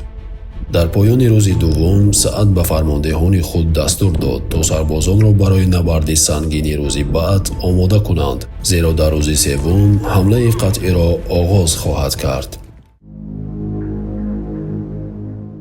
روز سومی نبرد که به روز ایماز جمعه 18 شوال سال 15 هجری 18 نوامبر سال 636 میلادی معروف است، با برنامه جدید جنگی مسلمانان آغاز شد. در این روز سعد ابن وقاص تصمیم گرفت که جنگ تن به تن شود بین مسلمانان و ساسانیان. بدون که اون زمان چی بود؟ جنگا اول پیش از شروع شدن لشکر به لشکر زند اول از هر دو طرف پهلوانا برون جنگ میکردن. بعد اون جنگی چی میشد؟ جنگ هجومی، یعنی که همه جانبه میشد. خب همینجا تبری میگه که از میان مسلمانان دلیرای نامدار برآمدن، از طرف فارس هم مثلا برآمدن دلیرای نامدار. خیلی جنگ‌های تن به تن شده گذشت اونجا. خب گفتم که وقتی جنگ تن به تن شد یکی از قهرمانای مسلمان‌ها این مغیرة بن شعبه بود و از اون طرف انوشجان، یعنی که یکی از فرمانده‌های چی بود سواره‌های زیره‌پوش ایران، اونا برآمدن با هم جنگ کردن و مغیره که انوشجان همونجا کشت، خیلی که وحیفه دینوری نقل میکنه. ابن خلدون روایت عجیب داره، میگه که در همین روز سوم زیاده از 100 مبارزه تن به تن شد. تصور کنید 100، یعنی که 200 تا آدم به هم جنگ کردن. اول 100 تا یعنی که این طرف 100 تا این طرف، که اکثرش به فایده مسلمانان بود، یعنی که نه همش بلکه اکثرا مسلمانان در اونجا غالب آمدن در همین چیز تن به تن. این هم چی البته روحیه لشکر تاثیر میکنه. وقتی مثلا ساسان‌ها دیدن که اکثرشون در تن به تن با مسلمانان نمیتونن روی کنند و مغلوب شدن، این دیگر روحیه و معنویات اونها رو چی سبب شد که پاش خوره. تبری میگه که بعد این مبارزه تن به تن، وقتی 100 نفر تن به تن کردن، قعقاع ابن عمرو با همون قبیله خودش بنی تمیم یک یعنی که هجوم سختی به فارسا کرد که خودش گفتم اونجا روحیه‌شون که پایین رفته بود، آنها میگه یعنی که در هم بر هم خوردن که در میدانو، یعنی که سبب آغاز عقب نشینی ساسانی‌ها شد. همین هجومی که قعقاع ابن عمرو تمیمی کرده بود. خب بین مسلمان‌ها عجایب تاکتیک‌ها استفاده بردن همینجا. یکی از تاکتیک‌هایی که همین شب استفاده شد تاکتیک شبیه خون، یعنی که تاکتیکی میتونم گفت که بیزن بگریزی، میزنی. اینا اومدن شبانه طلحه ابن خویلد و عمرو ابن معدی کریم، اینا یعنی که دو سوارهای خیلی سلاحشور بودن، اومدن شبانگاه با چیز ایران هجوم کرد. چیزی که بلازوری میگه. ابن عاصم کوفی میگه که همین شبیه خونهایی که شب مثلا میزدن مال ایرانی‌ها اونقدر میگه به اونها گران اومد که تا صبح خوب نرفتن، مشغول نبرد بودن. یعنی فقط اینجا امتیاز ایرانی هم بود که عددشون زیاد بود. گفتم که تقریبا عدد اینجا از مسلمانان تقریبا 20 تا 30 هزار بودن، اینا از 50 تا 60 هزار بودن. از سبب که عدد زیاد داشتن همین شبیه خونه تونستن که شب خوب نرفته، یعنی که بنابرای شبیه خونه از بالا خود دفع کنن، دور کنن. این کار همین شبیه خونه‌ای که شبانه زده شد در روز چهارم چی شد؟ سبب شد که لشکر ایران که دیگه خوب ندید و مثلا خوب نرفت و بالاش اون خیلی چیزا اومد که شبیه خونه اومد دیگر چی شد؟ خیلی خسته شده بودن که روز چهارم غیر از اون که با گفتم که اینجا شمال و تند باد اومد و چی شد، این چیزا سبب شد که مردم چی عمران شکست خوردن. روزی چهارمی نبرد که با روزی قادسیه یا حریر شنبه 19 شوال سال 15 هجری 19 نوامبر سال 636 میلادی معروف است، набарди қатъӣ ва сарнавиштсозӣ миёни ду лашкар сурат гирифт. табарӣ нақл мекунад, ки дар субҳи он рӯз Саъд ба лашкари худ дастур дод, то ҳамлаи ҳамаҷонибаеро оғоз кунанд. дар оғози рӯзи чаҳорум тӯфони шадиди рек Явмулҳарир оғоз шуд, ки бар зиёни лашкари эронӣ буд. зеро тӯфони рек аз ҷиҳати мухолифи онҳо мевазид ва ба рӯву чашмони онҳо мезад. وقتی که سعد ابن ابی وقاص وقتی دید که اینقدر مردم در به ترتیب به نظمی دارن، فارس ها مثلا عقب نشینی میکنن، فیل ها این طرف اون رو زیر میکنند، دستور داد که حمله همه جانبه شروع شود. وقتی که حمله همه جانبه شروع شد، اینجا دیگر قهرمانان چقدر که بلازور میگه که عاصم ابن عمرو میگه به دسته فیل ها باز فیل های باقی مانده هجوم کردن. اینها وقتی دیدن که فیل ها اینقدر برای اونها بر فارس ها یعنی که خدمتی چه خرسانه که رسیده است، شروع کردن هجوم کردن به فیل ها رو. یعنی بقیه فیل ها را نیست هجوم کردن شروع کرد. وقتی که فیل ها گرفتن، دیگر همون خط دفاعی اولی فارس ها چه شد؟ فرو ریخت. دیگر مسلمان گفتن که فارس ها دیگر مثل یک شخص برهنه بودن، چون فیل ها مثل تانک ها یا اینکه زیره‌پوشایی بودن که اونها را از هجوم مسلمان ها حمایت میکرد. وقتی فیل ها گرفتند و یک قسم کشته شدند و یک قسم قفا رفتند، دیگر چه شد؟ مسلمان ها همون چه سعد گفت حمله همه‌جانبه شروع کردن بالی فارس ها. در روز چهارم جنگ هلال تمیمی نام شخص که یکی از قهرمانان عربستان میشود، طرف خیمه رستم رفت، میخواست که رستم رو نابود کنه. روایت میگه که رفت یک شخص دیگر نشسته و وقتی کش فهمید که رستم نیست. دید که رستم اونجا اسب زین زدیده است و حرکتی چی است، عقب نشینی دارد رستم. این بعد رفت همون رستم اونجا چوکر کشت، رفت زد. میگه رستم وقتی زد، رستم از پشت تیر خورد و خواست طرف دریا خودش اندازد، چون که عقب فارس‌ها دریا بود، دریای فرات. با دریا انداخته اون طرف شنا کرده گذرد که وقتی به دریا انداخت، این هلال از قفاش رفت و رستم کشید برآورد از آب. بعد رستم سرش زد و میگن که رو سرش زد و بالی نیزه زد برداشت، گفت که به خدا که من رستم کشتم، به خدای کعبه قسم که من رستم کشتم، دو بار سه بار. وقتی که همین چیز مثلا در لشکر دید، چی مسلمان چی مثلا ساسانی ها، مسلمان دن البته روحیه‌شون بلند شد، معنویاتشون بلند شد، اما ساسانی ها دیگه چی به هر سو گریختن شروع کردن، چون که وقتی دیدن که همون سردارشون خیلی به این شکل گرفتار شد، به هر طرف گریخت. و فقط اینجا میگن که همون جالینوس حرکت کرد که همون تشبث به دست خودش گرفت و همون که سرفرمانده شد به جای رستم، لیکن قعقاع بن عمرو آمد و اینم کشت.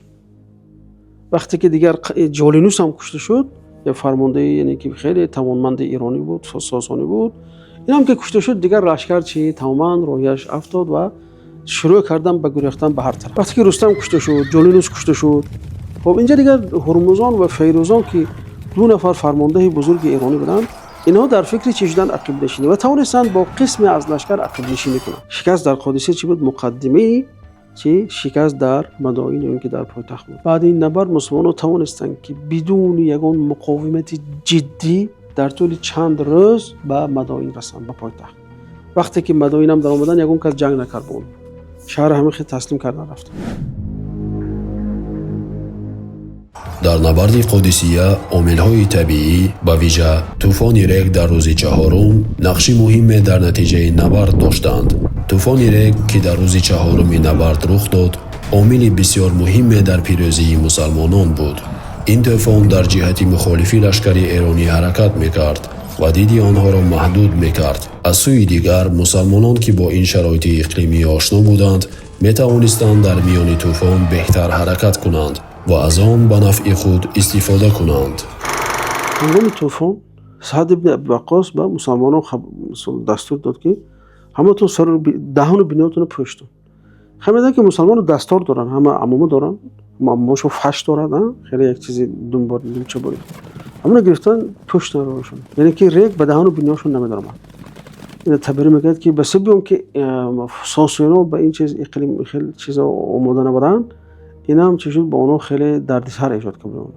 یعنی که نتونستن که این شرایطی که برای اونها آشنا نبود خودشون از این تندباد حمایه کنن. هارفرد جانستون که ما گفتیم گذاشتیم میگه که همین تندبادی که شد، همون طوفانی که شد، سببی یعنی که کنده شدن خیمه رستم شد. و میگه که اگر شاید که همین تندباد نمیشد و همین طوفان نمیشد، رستم کشته نمیشد. میگه شاید که یعنی که میتونست که با لشکر خودش جمع کنند از نو و از شکست خودشون حمایه کنند. لیکن بس به اون که این تو باد شد دیگه خیمه‌ش هم پای دو رفت و خودش هم دیگه همون خیلی گفتم منجمای استفاده بود از وای دیگه فولی بد دید و اینا اون شد.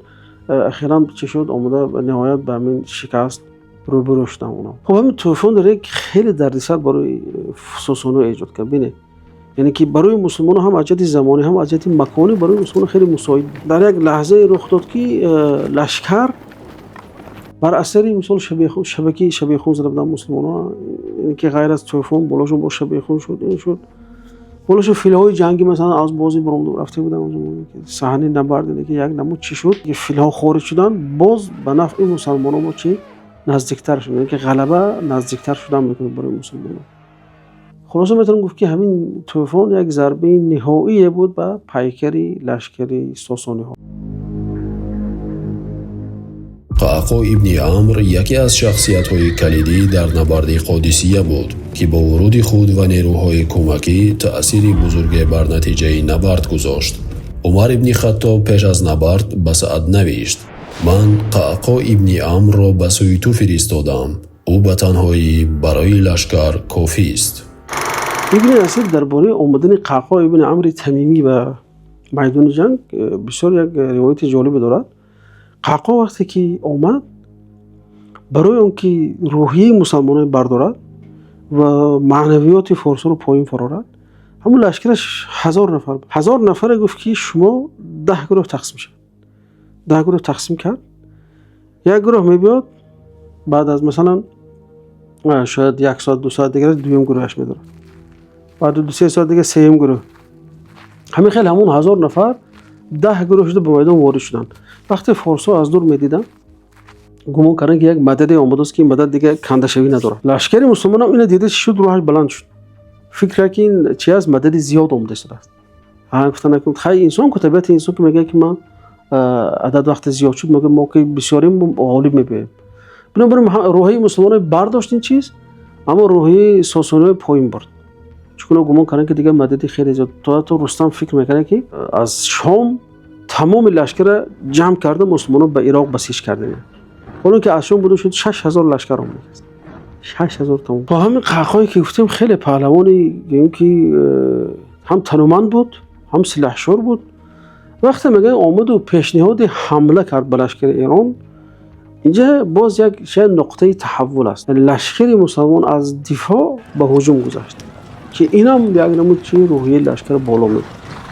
خیلی که اینجا بلازوری میگه این چیزا. خودم چه خوش دفاع کنه شرط خودم میگرفت. گفت که میریم ما میزنیم وایو. لشکر وایش برداشت. ابو حنیفه دینوری میگه که همین قعقاع وقتی رفت و فیل سفید چشمش کور کرد و خرطومش زد، دیگه فیلا دیدن در وحشت افتادن. خب اونم حیوانم احساس دارد که حس داره. اینو میگه دیگه با چی در اومدن وحشت در اومدن، برعکس چی فیلا خود فارس‌های ایرانی زیر میکردن و قفا میرفتن. چشمش هم کور شد، خون می اومد و هم بدنش در میکرد، جان دارد و هم خرطومش بریده شد. اینم یک تأثیری چی که تأثیر بزرگی میاد بالای همون لشکر.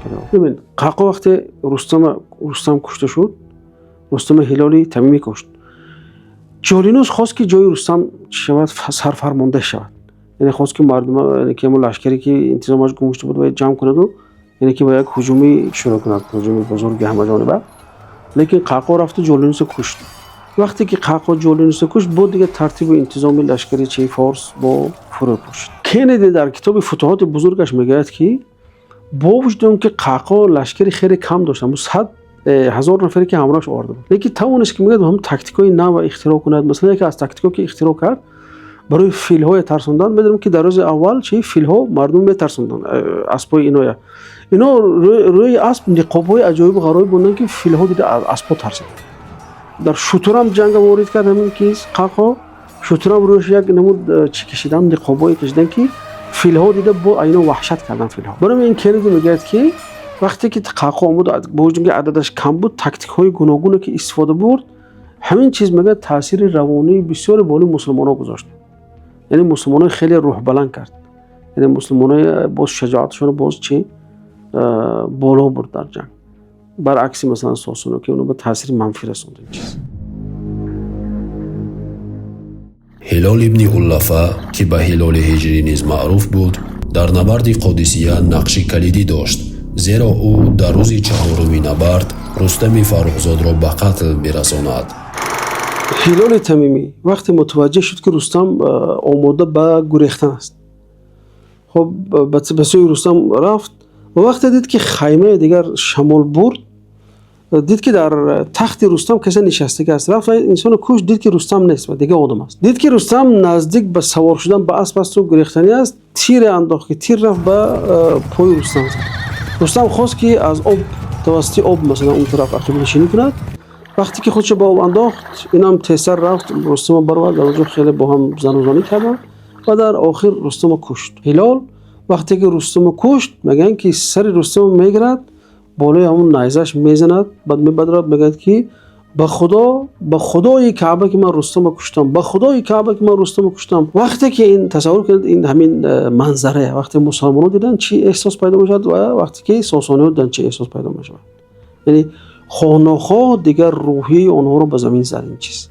вақте диданд ки сарлашкаршон ба ин ҳол гирифтор шуд. яъне мегӯянд ки вақте ки ҳилол баъд аз куштани Рустам рафт, ҳамун зиреҳу чиҳоша ғанимат гирифт, бозмондаша 70,000 дирҳам мегӯянд чӣ доштам ки нарх мондан ҳамон. яъне кушта шудани Рустам фақат тағйири ҳамун тақдири ҷанга тағйир надод аз ҷihати низом, балки аз ҷihати равонӣ ҳам, яъне ки як зарбаи шадиде ба пайкари сосониҳо буд. чунки сосониҳо умедашон ҳамин Рустам буд дигар. яъне лашкаре ҷамъ карданд, фиристоданд ба Қодисия то ин ки ҷанг кунад ба мусулмонон, пеши роҳи мусулмононро гирад ва шикаст кунад, онҳоро торумор кунад, лекин баръакс натиҷа дод ва Рустам дар ин набард худаш кушта шуд. ин як зарбаи сахте ба пайкари ин давлат шуд. яъне марги Рустам умеди ягонаи эрониёнро барбод дод. дар набарди Қодисия занон низ нақши муҳиме доштанд ки дар манобеи таърихӣ ба он ишора шудааст. Умар ибни Хаттоб ба Саъд дастур дода буд то занонро низ ҳамроҳи лашкар ба Қодисия бибарад, то ҳам барои пуштибонӣ аз сарбозон, парастории беморон ва захмиён, омода кардани ғизо ва ғайра кӯмак кунанд ва ҳам дар сурати ниёз дар набард ширкат кунанд. ҷанг як ҷанги аҷоиб буд ки то ҳатто занҳо ҳам иштирок мекарданд дар ин чиз. чунки ҳар ду тараф, мо гуфтем, ишора кардем ки ҳар ду тараф ин империяи нави ҷавон мехост ба по хезад. ин империя ки мисалан пир шуда буду дигаран чанд сад солҳо дигар ҳукумат мерон, бояд барои бақои худаш ҷанг мекард. бинобарин занҳоям вориди масалан чӣ шуданд, ҷанг шуданд. аз ҷумла масалан Хавла бинти Азвар ки хоҳари Зирор ибн Азвар аст, аз ҷумлаи занони шуҷоӣ буд ки дар ҳамин ҷанги Қодисия иштирок кард. ӯ дар рӯзи масалан мегӯянд ки дар рӯзи сеюми ҳамин набард ба шамшери худ яъне ки якчанд нафаро кушт. як масалан қаҳрамони зан аст. дуюмаш Умми Кабша аст. Умми Кабша яке аз занони қабилаи Анмор аст. инам дар ҳамин набард иштирок кардагааст. хоб либосҳое мешӯтагааст, барошон таом мекард, барошон об меовард, масалан маҷроҳое нигоҳ мекард, чӣ хеле ки билозир овард аст дар футуҳул булдонаш. хоб зане бо номи Салмо дар тиб моҳир буд, дар ҷароҳат моҳир буд. дар ҳамон ҷанг иштирок кард ва барои мусулмонон ҳамширагӣ мекард дар ҳамон набард. яъне ки онҳое ки маҷроҳ мешуданд, онҳое ки масалан дар ҷанг захмӣ мешуданд, ин занак як хаймае карда буданд, ҳамон дар хайма вақте мебурданд маҷрӯҳҳоро занак тез ҷароҳатшид чӣ мекард. Занони лашкари мусулмонон дар канори табобати захмиён вазифаи дигаре низ доштанд. онҳо сарбозонро ташвиқ ба набард мекарданд ва ба онҳо ёдоварӣ мекарданд ки агар мусулмонон шикаст бихӯранд, занон ба дасти эрониён асир хоҳанд шуд ва ба ин тартиб рӯҳияи ҷанговарии сарбозонро тақвият мекарданд. дар набарди Қодисия занон асирони эрониро нигаҳбонӣ мекарданд ва низ ба ҷамъоварии аслиҳа ва ғаноим аз майдони набард кӯмак мекарданд. ҳузури занон дар лашкаргоҳи мусулмонон аз назари равонӣ ангезаи бештаре ба сарбозон медод то ба шиддати бештаре биҷанганд. аз сӯи дигар занон дар роҳат ва осоиши сарбозон нақши муҳиме доштанд ва метавонистанд аз ҳодисаҳои набард ривоятҳои шифоҳӣ ба насли баъд мунтақил кунанд. албатта бояд дар назар дошт ки аз назари таърихӣ муайян кардани миқёси дақиқи ширкати занон дар набард душвор аст, зеро манобеи таърихӣ гоҳ ба бузургнамоии нақши занон мепардозанд. аммо бидуни шак ҳузури занон дар лашкаргоҳи мусулмонон ва нақши онҳо дар табобат, тадорукот ва пуштибонии равонӣ аз сарбозон аз воқеиятҳои таърихии ин набард аст. نبرد قادسیه تلفات سنگین بر هر دو طرف تحمیل کرد. درباره عدد کشته شده از دو طرف، مثلا تبری میگوید که در این جنگ حدود 6000 نفر مسلمان کشته شده است. یعنی گفتم عدد مسلمان چند نفر بود؟ از 20 تا 30 بود. یعنی تقریبا از مسلمان ها 20% یا 18% مثلا لشکر در این جنگ کشته شده است. اما از ایرانی ها میگه تقریبا 10,000 نفر کشته شده است. یعنی ببینید اگر حساب بالاترش گیریم 60,000 ساسانی با 30,000 مسلمان جنگ کرد، یعنی 90,000. از این 90,000 16,000 نفر کشته شد از دو طرف. 6,000 از طرف مسلمان ها و 10,000 از طرف ساسانی ها. اما ابن اسیر آمده میگوید که از طرف مسلمان ها 7,500 کشته شد، از طرف فارس ها 12,000 کشته شد. این روایت ابن اسیر است. اما بلازوری باشد میگوید که 2,500 از مسلمان ها کشته شد که 500 نفر آنها از صحابه بودند. ابو حنیفه دینوری میگوید که مسلمان ها 5,000 کشته دادند و فارس ها باشند 14,000 کشته دادند. یعنی ببینید این تعداد یعنی که تخمینی هست. در اون زمان مثلا شمردن این عدد خیلی کار مشکل بود. خصوصا اون لشکرها شاید که یک عددی معین نداشتن، یعنی که یک دیوانه باشد که همه اونا رو نام‌نویس کرده برای بیارد. بنابراین این تعداد مثلا شبیه کردنش خیلی چیز است. اینو از یک طرف دیگر طرف غالب مثلا حرکت بکند که کشته‌های خودش کم نشون دهد، یعنی مغلوب مثلا بسیارتر کرد نشون دهد. دکتر هاروارد جانستون که صاحب کتاب فتوحات اسلامی در ایران است میگه که این شک نیست که در این نبرد خیلی تلفات شد از دو طرف. اون گرچه که عدد معین ذکر نمیکنه، میگه خیلی تلفات شد و یعنی که قادسیه یکی از خونین ترین نبردها در تاریخ است. مهمترین نتیجه فوری نظامی نبرد قادسیه سقوط مدائن تیسفون پایتخت امپریای ساسانی بود. وقتی که ساسانی شکست خوردن در قادسیه، عمر بن الخطاب با سعد بن ابی وقاص دستور داد که به مدائن رود و پایتخت، چون مادامی که پایتخت در دست اونا باشد باز احتمالی چی از نو لشکر جمع کرده آمدنشون هست. بنابراین گفت که ما باید پیش دستی کنیم. و سعد بن ابی وقاص وقتی به سوی مدائن توجه کردن، وقتی یزدگرد فهمید که مسلمان اومده ایستادن، یعنی که اکثر اموال خود اون دیگه برداشته نمیتونست، اون چیزی که برداشته نمیتونست با خود برد، اون چیزی که نمیتونست دیگه همونجا موند. و دیگر مسلمان‌ها در آمدند و که مدائن فتح کردن و یزدگرد دیگه اول به حلوان گریخت، بعد از اونجا دیگه به طرف شرق ایران نگاه کرد، رفتن گرفت به همین شکل. بلازوری میگه که سال 16 سعد ماه جمادی الاخره به طرف مدائن رفت. مدائن وقتی رفتن اونجا البته نظامی بودن ساسانی‌ها، لیکن اونها نیت مقاومت داشتند. بس به که اشرافا گرفتند و دیگه گرفتن، اینا معنویاتشون شد و دیگر جنگ نکردن. یعنی همه خیلی شهر یعنی که به همین شکل سپرده شد به مسلمان‌ها، یعنی که یک نبرد جدی نشد. شاید گاه بعضی جنگ کردن 10 نفر 20 نفر بعضی چی کردن، لیکن به شکل اون لشکر به طور منظمی که بود علیه اینا ایستادگی نکرد، بلکه همین خیلی شهر به مسلمان‌ها سپردن. ابو حنیفه دینوری یک روایت عجیب داره، میگه که یزدگرد پیش از اون که از مدائن فرار کند، اون چیزی که برداشته میتونه خیلی گفتم اون زمان خیلی امکانات محدود بود. اون چیزی که برداشته میتونست همراهش برداشت، لیکن بعضی روایت‌ها میگه که همراهش یعنی که تقریبا صدها پزنده آشپز بود و صدها باز همون رقاصه و چیزای همراه خودش برد. یعنی در راه هم از اون معیشت دست نکشید.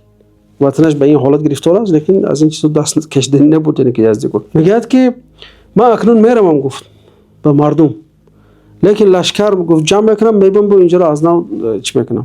لیکن مردم دیگه باور نداشتن به این وعده های دیگه، میدونستن که دیگر اون مرکزیت ندارد، دیگر اون ابهت و دیگر اون ابرویی که داشت دیگر بین مردم نیست و هیچ کس هم دستگیری نمیکنه. یعنی وقتی به اون قصر تیسفون در آمدن، دیگر مسلمان‌ها اونجا خیلی چیزای گرانبها مثلا طلاها، نقره ها، فرش‌های گرانبها بود.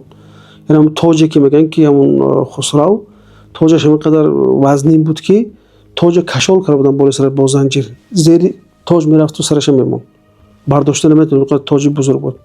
همه اونها دیگر چی شد؟ غنیمت مسلمانان، از جمله درفش کاویان در همین جنگ به دست مسلمانان گذاشت. بردند.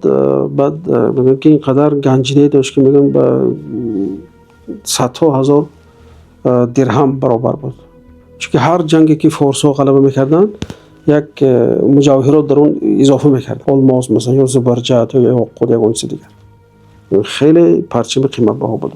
سقوط مدائن نه تنها شکستی نظامی بزرگ برای امپریای ساسانی بود، بلکه از نظر روانی نیز ضربه جدی به پیکر امپریا و به اعتماد مردم به قدرت شاهنشاهی وارد کرد. با سقوط پایتخت مرکزیت امپریای ساسانی از دست رفت و هر منطقه مجبور شد تا به تنهایی با خطر حمله مسلمانان مواجه شود.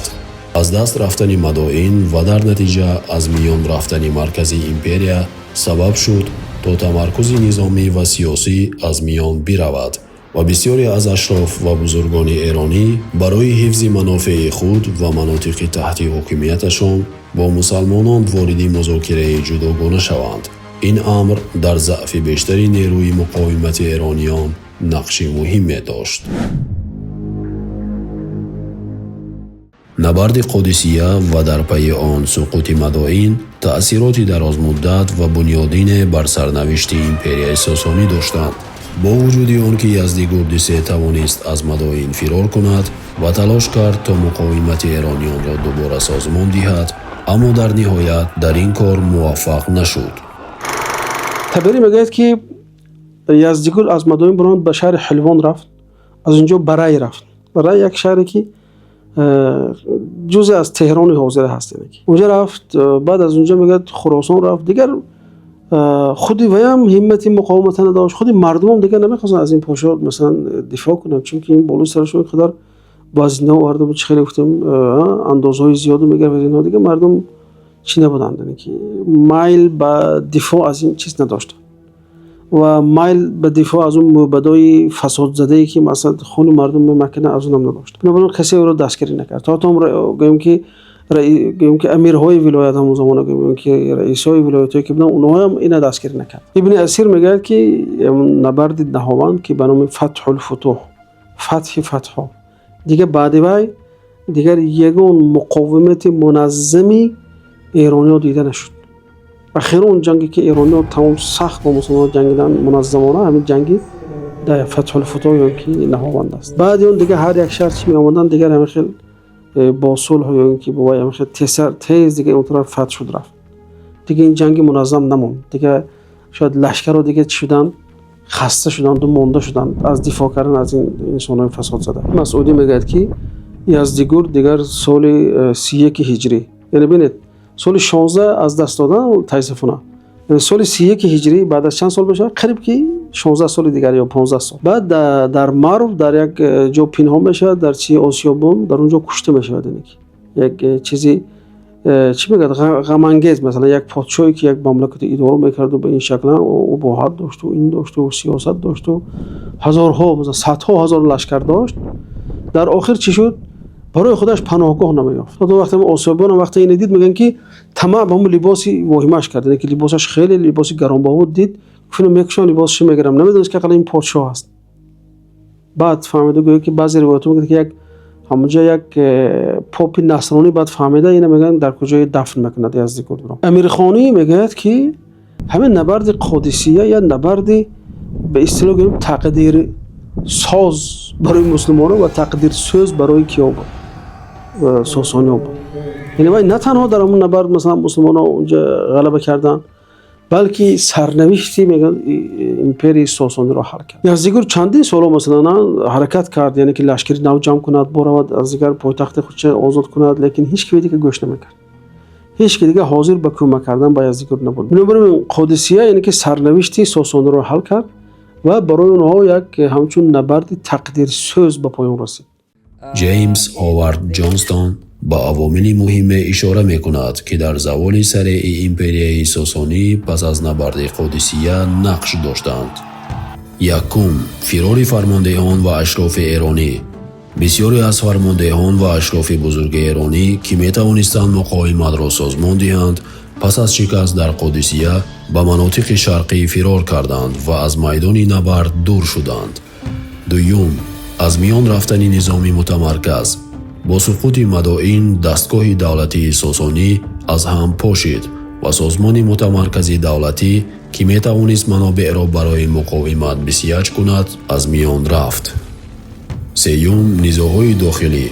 میان بزرگان و اشراف ایرانی نزاع‌های داخلی وجود داشت که به ایشان امکان نمیداد مقاومت یک دسته در برابر مسلمانان سازمان دهند. چهارم، همکاری مردم محلی با مسلمانان.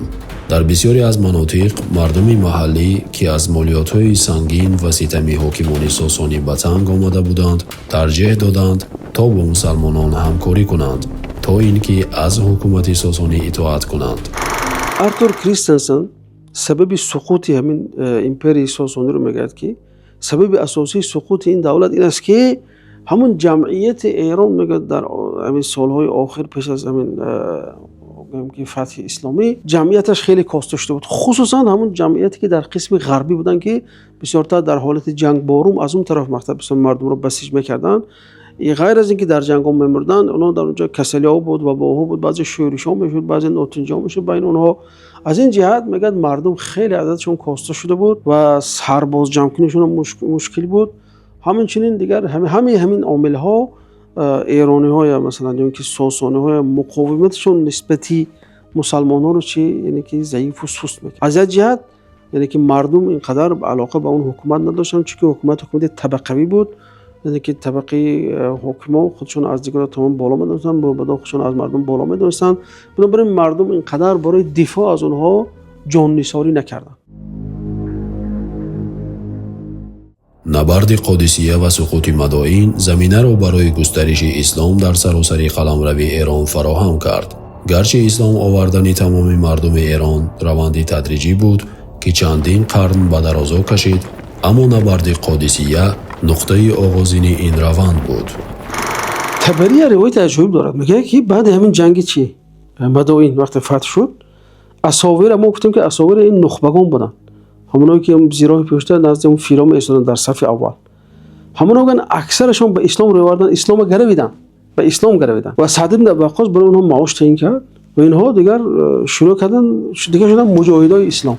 همین اساوری که مثلا زیراه پوشو که در قادسیه علیه مسلمانان شمشیر میزدن، دیگر بعد اون که اسلام آوردن دیگر شدن از پیشصفان در پیش بردن دین اسلام در وطن خود گشتن. مسعودی هم به همین روایت نزدیک میگه که بعد از فتح قادسیه بسیاری از دبیرا، بسیاری از موبدا، بسیاری از اون انسانایی که از طبقه بالا بودن به اسلام گرویدن و در آینده در نشر اسلام میگه نقش بزرگی داشتن همینا، چون که دیگه صاحب همون زبان هستن.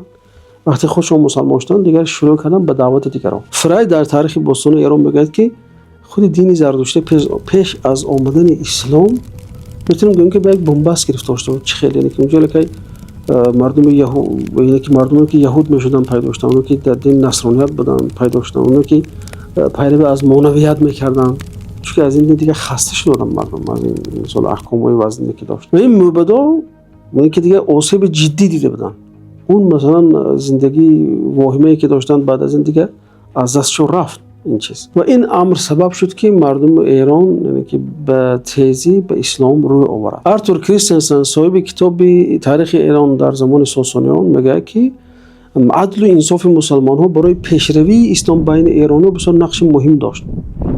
مثلا میگه که اکثر شهرهایی که می آمدند و می درآمدند صلح می‌بستند با شرط‌های معقول، یعنی که مردم محلی این شرط‌ها رو میتونن قبول کنن. این شرط‌هایی بود که مردم خور و زور و زیر پا نمی‌کردن حقوقش. بنابراین اونا میگه به اسلام رو می‌آوردن.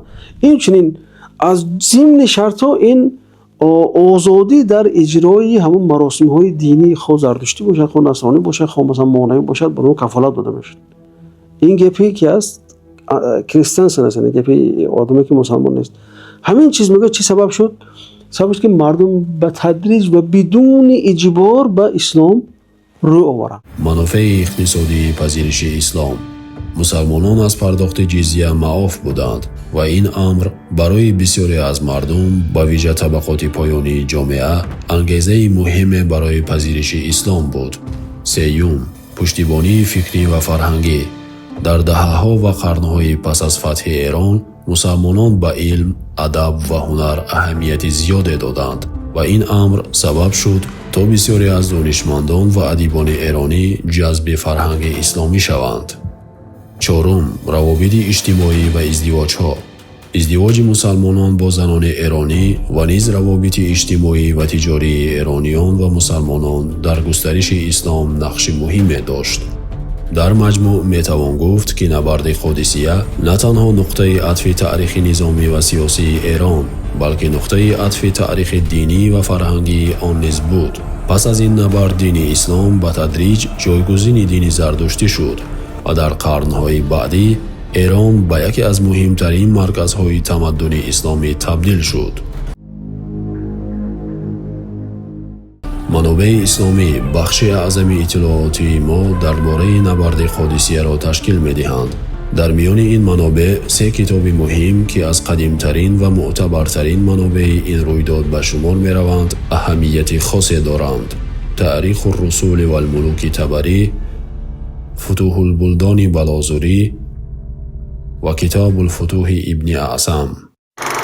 ما در بدایت حلقه بودیم که از مثلا مسلمان ها یا منابع اسلامی مثل طبری، بلازوری، ابن اعصم همین قادسیه خیلی به تفصیل پیامدهای نبرشند، یعنی که جزئیات جنگ برای ما بیان کردن. لیکن البته هر سه یخ بیان کرده نیستند. یخ به معنی اینکه یعنی که یکش به این جنبه بسیارتر اعتبار می‌کنه، یکش به جنبه دیگر اعتبار می‌کنه. خب مثلا می‌بینیم که طبری مثلا مذاکره هایی که پیش از جنگ شد، گفت و شنیدایی که شد، مثلا ربعی ابن عامر رفت آمده، مغیره رفت آمده، سلمان ترجمان بود، اینو فهمده، اینها رو در اطراف صحبت کرد و بسیارتر طبری منابع خود رو ذکر میکند و روایت های مختلف رو میآورد لیکن موضع گیری نمیکند درباره روایت ها، یعنی که من این درست‌تر میدونم، این خیلی گپ نمیزند، همین خیلی میبرد، یعنی که روایت برای پیشت میبرد که خالی میکند، خدا دیگر چی میکنه، همون سندای میبینید دیگر چی از باید میگیری درست و نادرست. اما بلازوری باشد چه خیلی است. صاحب کتاب فتوح البلدان این روایتاش مجستر است، کم است.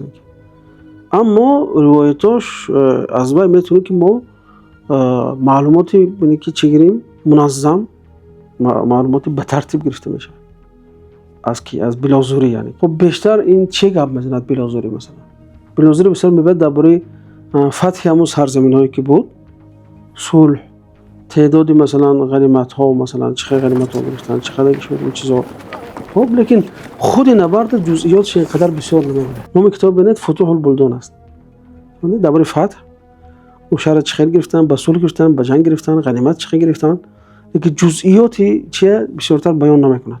خب سومش مثلا ریچارد فرای در کتاب تاریخ باستانی ایران میگه که بلازوری میگه از نظر ذکر شرایط صلح و چگونگی برخورد مسلمان‌ها با غیر مسلمان‌ها، مردم محلی، یکی از بهترین منابع هست. یعنی که در این چیز از طبری دیده بلازوری بهتر است، چون این چیزا به تفصیل ذکر میکنن. اما توصیف نبرد، جزئیات نبرد و این نظامی، طبری چی دقیق‌تر و مفصل‌تر است از این دیده. 2 نفر 3 نفر یک واقعه نقل میکنه، دیگه یکتاش در یک جنبه مفصل‌تر است، یعنی به تفصیل گام میزنه، یکتاش موجزتر. یعنی که از هر دوش ما باید چی کنیم؟ معلومات گیریم، چون این جنبه دیگه بهادری است، این جنبه دیگه بهادری است. اما ابن اعصم باشد، این 3 نفر که نامش ذکر کردیم، این بسیارتر میاد مثلا سبکش یک نمود سبک داستانی هست، داستان نویسنده من برای تو معلومات میتید و بسیارتر در شخصیت ها تکیه میکنه. مثلا ذکر شخصیت در امروز قاقو فلان کارو کرد، در امروز مثلا سعد فلان کارو کرد، مثلا اینقدر تفصیلاتی که بین لشکر است و بین این جزئیات هست، این چیز اعتبار نمیده. برای از همون جنگ مثلا یک شخص اختیار میکند در اطراف همون چی معلوماتی دارد، همون چی برای ما پیشکش میکنه. این باید سبک دیگر است، از طبری فرق میکنه، از بلازوری هم فرق میکنه. یعنی بسیارتر چی ابن اعصم به قهرمانو توجه دارد، قهرمان همون جنگ. این قهرمان جنگ اونجا کی است؟ مغیره است، خودی سعد بن وقاص از جنگ هم نکرد، با هم تاکتیکای خودش بودن. بعد خالد بن عرفوته بود اونجا، باز کی بود اونجا از ویا قعقاع گفتم من، قعقاع بن عمرو تمیمی بود مثلا. یعنی بسیارتر بالا همینو ترکیز میکنه. بنابراین خیو کندی آمد در کتاب فتوحات بزرگ، یعنی گسترش امپرای اسلام، میگه که ابن اعصم میگه روایت جذاب و جالب دارد، لیکن از جهت تاریخی گیری میگه کمتر قابل اعتماد است نسبت به او 2 مورخ دیگه که گفتیم. برای این دیگه ما اینجا ابن اسیر داریم، مثلا ابن خلدون داریم، مورخ یعنی که بعد ابو حنیفه دینوری داریم، مسعودی داریم، که همه اینا مثلا چی جنبه‌های خاصی از نبرد رو در اون کتاب‌های خودشون بررسی کرده. منابع ایرانی درباره نبرد قادسیه از نظر حجم و کیفیت قابل مقایسه با منابع اسلامی نیستند. این امر چند دلیل دارد. نخست، به علت سقوط امپریای ساسانی بسیاری از آرشیوها و سندهای دولتی از میان رفتند. دوم، به علت فاتح بودن مسلمانان بیشتری تاریخ نویسان روایت ایشان را نقل کردند. و سوم، بسیاری از ایرانیان نیز پس از چند نسل به دین اسلام گرویدند و کمتر به نقل روایت‌های پیش از اسلام پرداختند.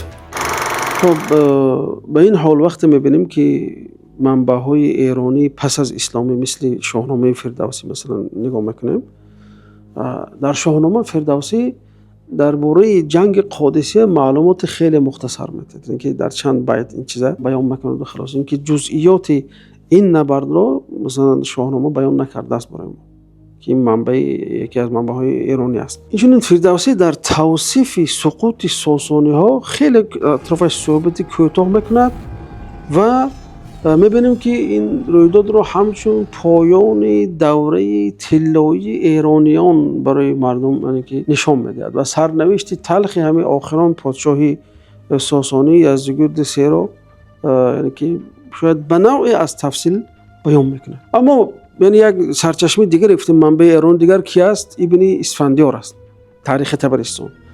این هم درباره این چیز به شکل عام به شکل مختصر معلومات میتید، لیکن میگوید که همین یزدگرد به همون چیز پناه آورد به تبرستان و از پادشاه تبرستان که به نام گیلی گاوباره بود از گیلی گاوباره کمک طلب کرد. گیلی گاوباره بود کمک نکرد و یزدگرد مجبور شد باز به طرف چه مرو پناه بره. خب این هم یعنی که تفصیلات جنگ بسیار نکته است، فقط همین آمدن یزدگرد نکته است و فرار او به خراسان را. این چنین معرخی خود ما بخارایی مثلا نرشخی است، خدا رحمت کند. این هم به شکل عام درباره مثلا آمدن مسلمانان صحبت کرده است، لیکن درباره قادسیه یگان صحبتی معین ندارد. بعضی جنگ‌ها رو اشاره میکند لیکن درباره قادسیه یگان چیز سخن نمیگوید. در کتاب فتوحات بزرگ کندی میگوید که یعنی منابع ایرانی گرچه میگوید به ما تفصیلات این جنگ‌ها رو بیان نمیکند میگوید، لیکن میگه وقتی از جهت مثلا نظامی و از جهت مثلا اجتماعی مثلا همون زمان ساسانی رو بکنیم، برای شناخت سبب‌های سقوط این امپریا خیلی این منبع‌ها مهمند. مثلا همین شاهنامه یعنی اسکندر و مثلا یا اسفندیار و مثلا نرشخی و دیگر. در کنار منابع اسلامی و ایرانی، منابع غیر اسلامی و غیر ایرانی نیز به حمله مسلمانان به امپریای ساسانی و سقوط این امپریا اشاره کردند. این منابع گرچه کوتاه و گاهی آمیخته با افسانه و اغراق هستند، اما از آنجا که دیدگاه طرف سوم را درباره این رویداد به دست می‌دهند، اهمیت خاصی دارند. در بدایت هم اشاره کردیم که منابع غیر اسلامی مثل منبع‌های رومی، ارمنی، سیریانی به این جنگ اشاره کردن. مثلا گفتیم که تیوفان. خب تیوفان این کی است؟ یک مورخ رومی هست که کتاب به نام خرونوگرافیا دارد. این مرد آمد درباره حمله مسلمانان به ساسانی به شکل عام گپ زد، درباره سقوط امپری ساسانی اشاره کرد. خب یعنی به طور مشخص درباره قادسیه این مرد معلومات ندارد، اما به شکست یزدگرد از مسلمان ها و رانده شدن از پایتخت چه اشاره میکنه. این مثلا همین مورخی رومی. ببینید که منابع رومی با مقایسه به منابع اسلامی و ایرانی کمتر به جزئیات این مثلا سقوط امپری ساسانی پرداخته هستند.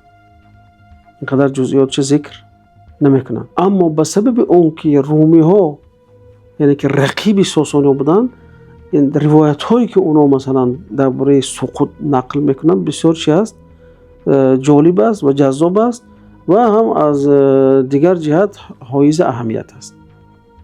چون که رقیب کی هست، یعنی که شاید بعضی چیزی میبیند که چی دیگه طرف هایش دیده نمیتونه. یکی دیگرش همین سیبیوس ارمنی است که در قرن هفتم میلادی بود. این مورخ ارمنی است. کتاب داره به نام تاریخ امپراتور هرکلی مثلا.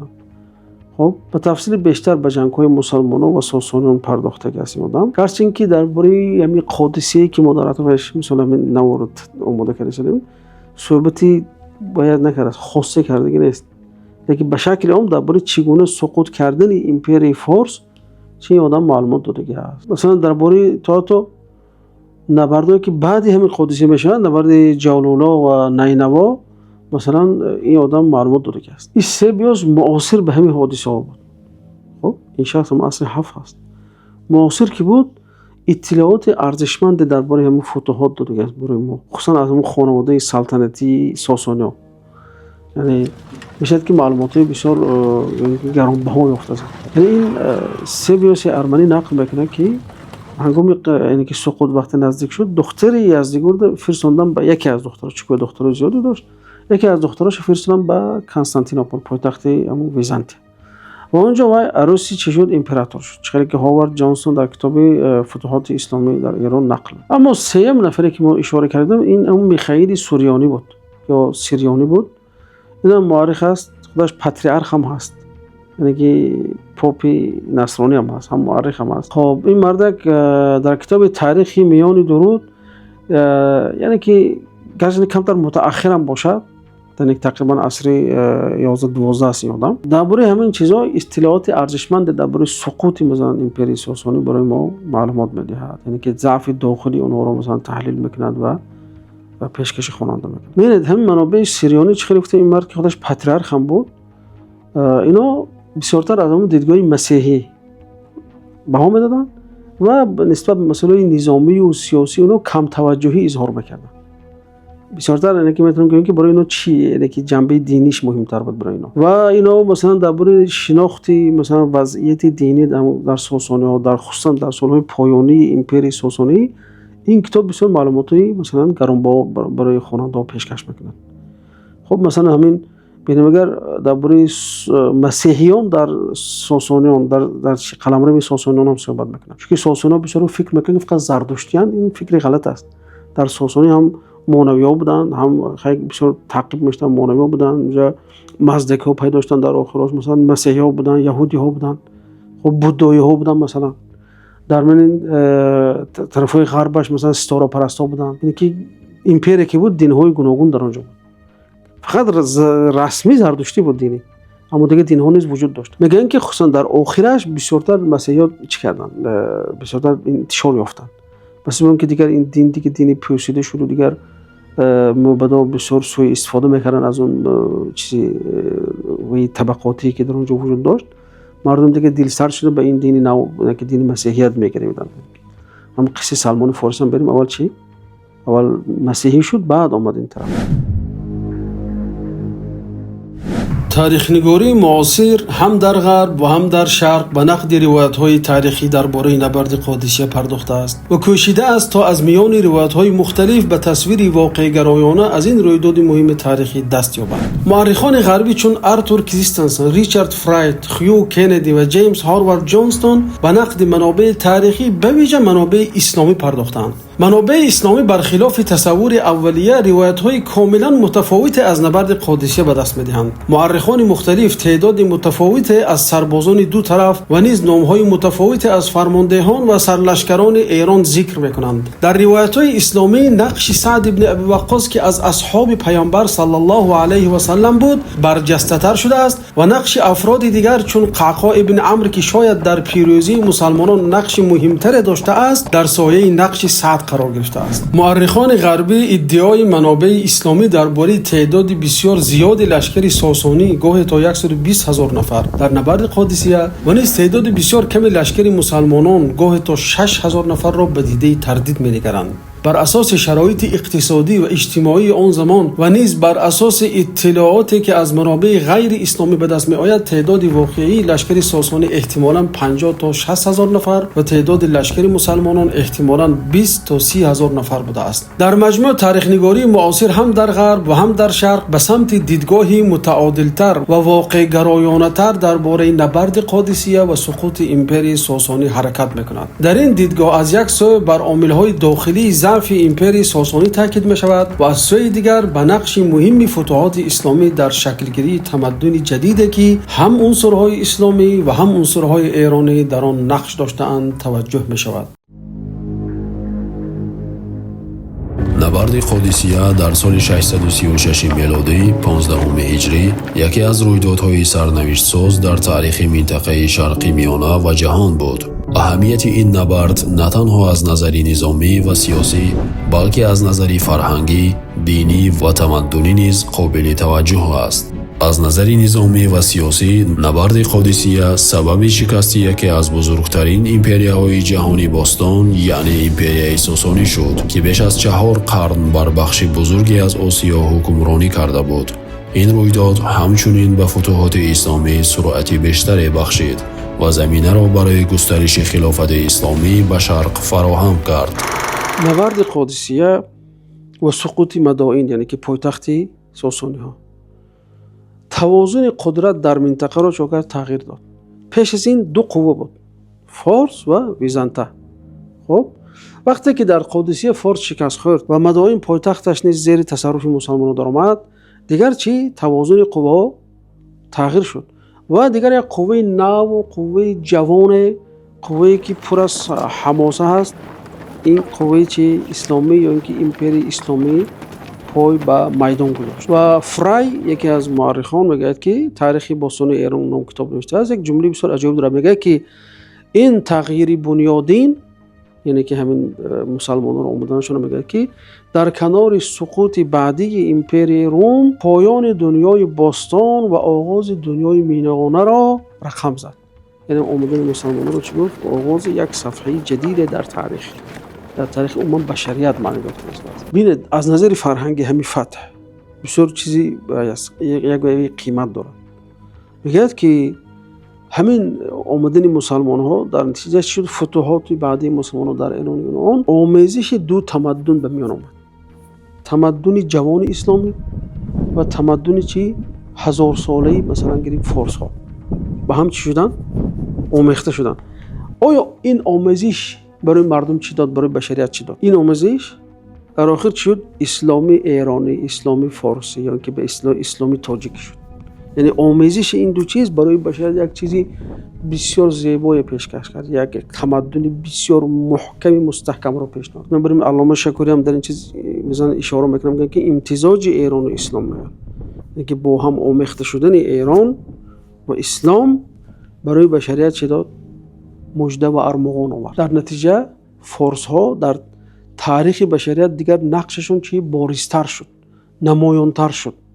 همین دیگر علمایی که داریم در جغرافیا بیرونی داریم، خوارزمی داریم، سینا داریم و این داریم، همین بعد از امتزاج اسلام با ایران شد. ببینید مردم فارس یا تاجیک به شکل عام اینقدر مردم زیرک بودن که بعد از اون که امپرش سقوط کرد، خب به دین نو گرویدن، یعنی که به اختیار خود این دین قبول کردن.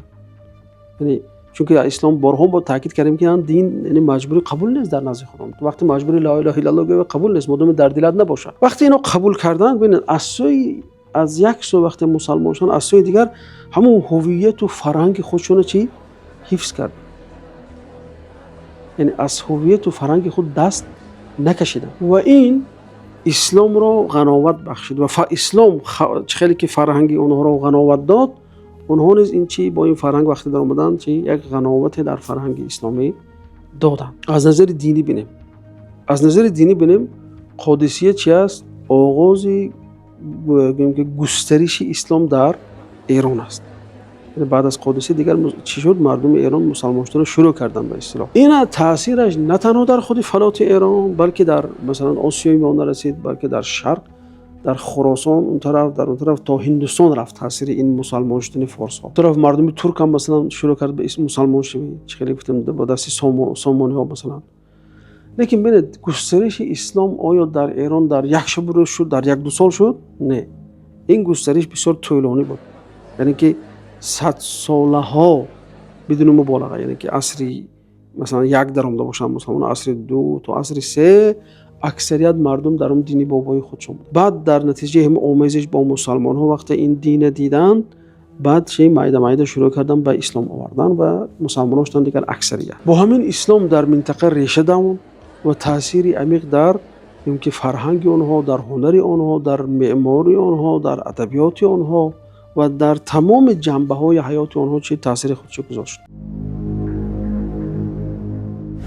نبرد قادسیه همچون هر رویداد مهم تاریخی درس‌های ارزشمند برای ما دارد.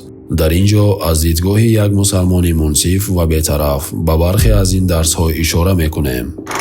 یعنی این درس هایی که از این مثلا نبرد گرفته می شود، درس یکم مثلا بحران رهبری و عاقبت های آن. دیدیم که مثلا امپرای ساسانی در آخر عمرش چه خیلی بود، یعنی که به شکل رهبریش گفتیم که در 4 سال 8 مثلا پادشاه اومد، خودی مثلا اشراف و یا بین خودشون مثلا خوب نبودن بینشون، یعنی که یک ضدیت سختی بود بینشون. این یکم سبب مثلا شکست است. دوم درس این اهمیت وحدت است. اهمیت وحدت و همبستگی ملی، یعنی که بین اینجا در امپرای ساسانی نزاع‌های داخلی بین اشراف زیاد بود، یعنی که در اونجا وحدت دیده نمیشد. اگر وحدت میشد هیچگاه اینا در مقابل مثلا لشکر 20000 30000 اینقدر مثلا چند صد هزار لشکر هیچ وقت شکست نمیخورد. نقش رهبر شایسته و استراتژیک چخیلی که مثلا در چیز سعد بن وقاص دیدیم چخیل مثلا جنگ با یعنی که به یک شکل اداره کرد که عاقبت به نصرت و غلبه مسلمانان آورد رسول. در مقابل مثلا رستم میبینیم که اینقدر انسان تجربه دار مثلا شاید ده ها جنگا رو مثلا اداره کرده است چی در اینجا مثلا شکست خورد. یک درس دیگر این است که روحیه ارتش و روحیه لشکر بسیار مهمه، یعنی که روحیه و معنویات بالا نداشته باشن اونا حتما به شکست روبرو میشن، نوبسته از اون که عددشون به ده ها و صدها هزار رسد. چخیلی که در اینجا ما دیدیم. یکی دیگر از درس ها این چی است؟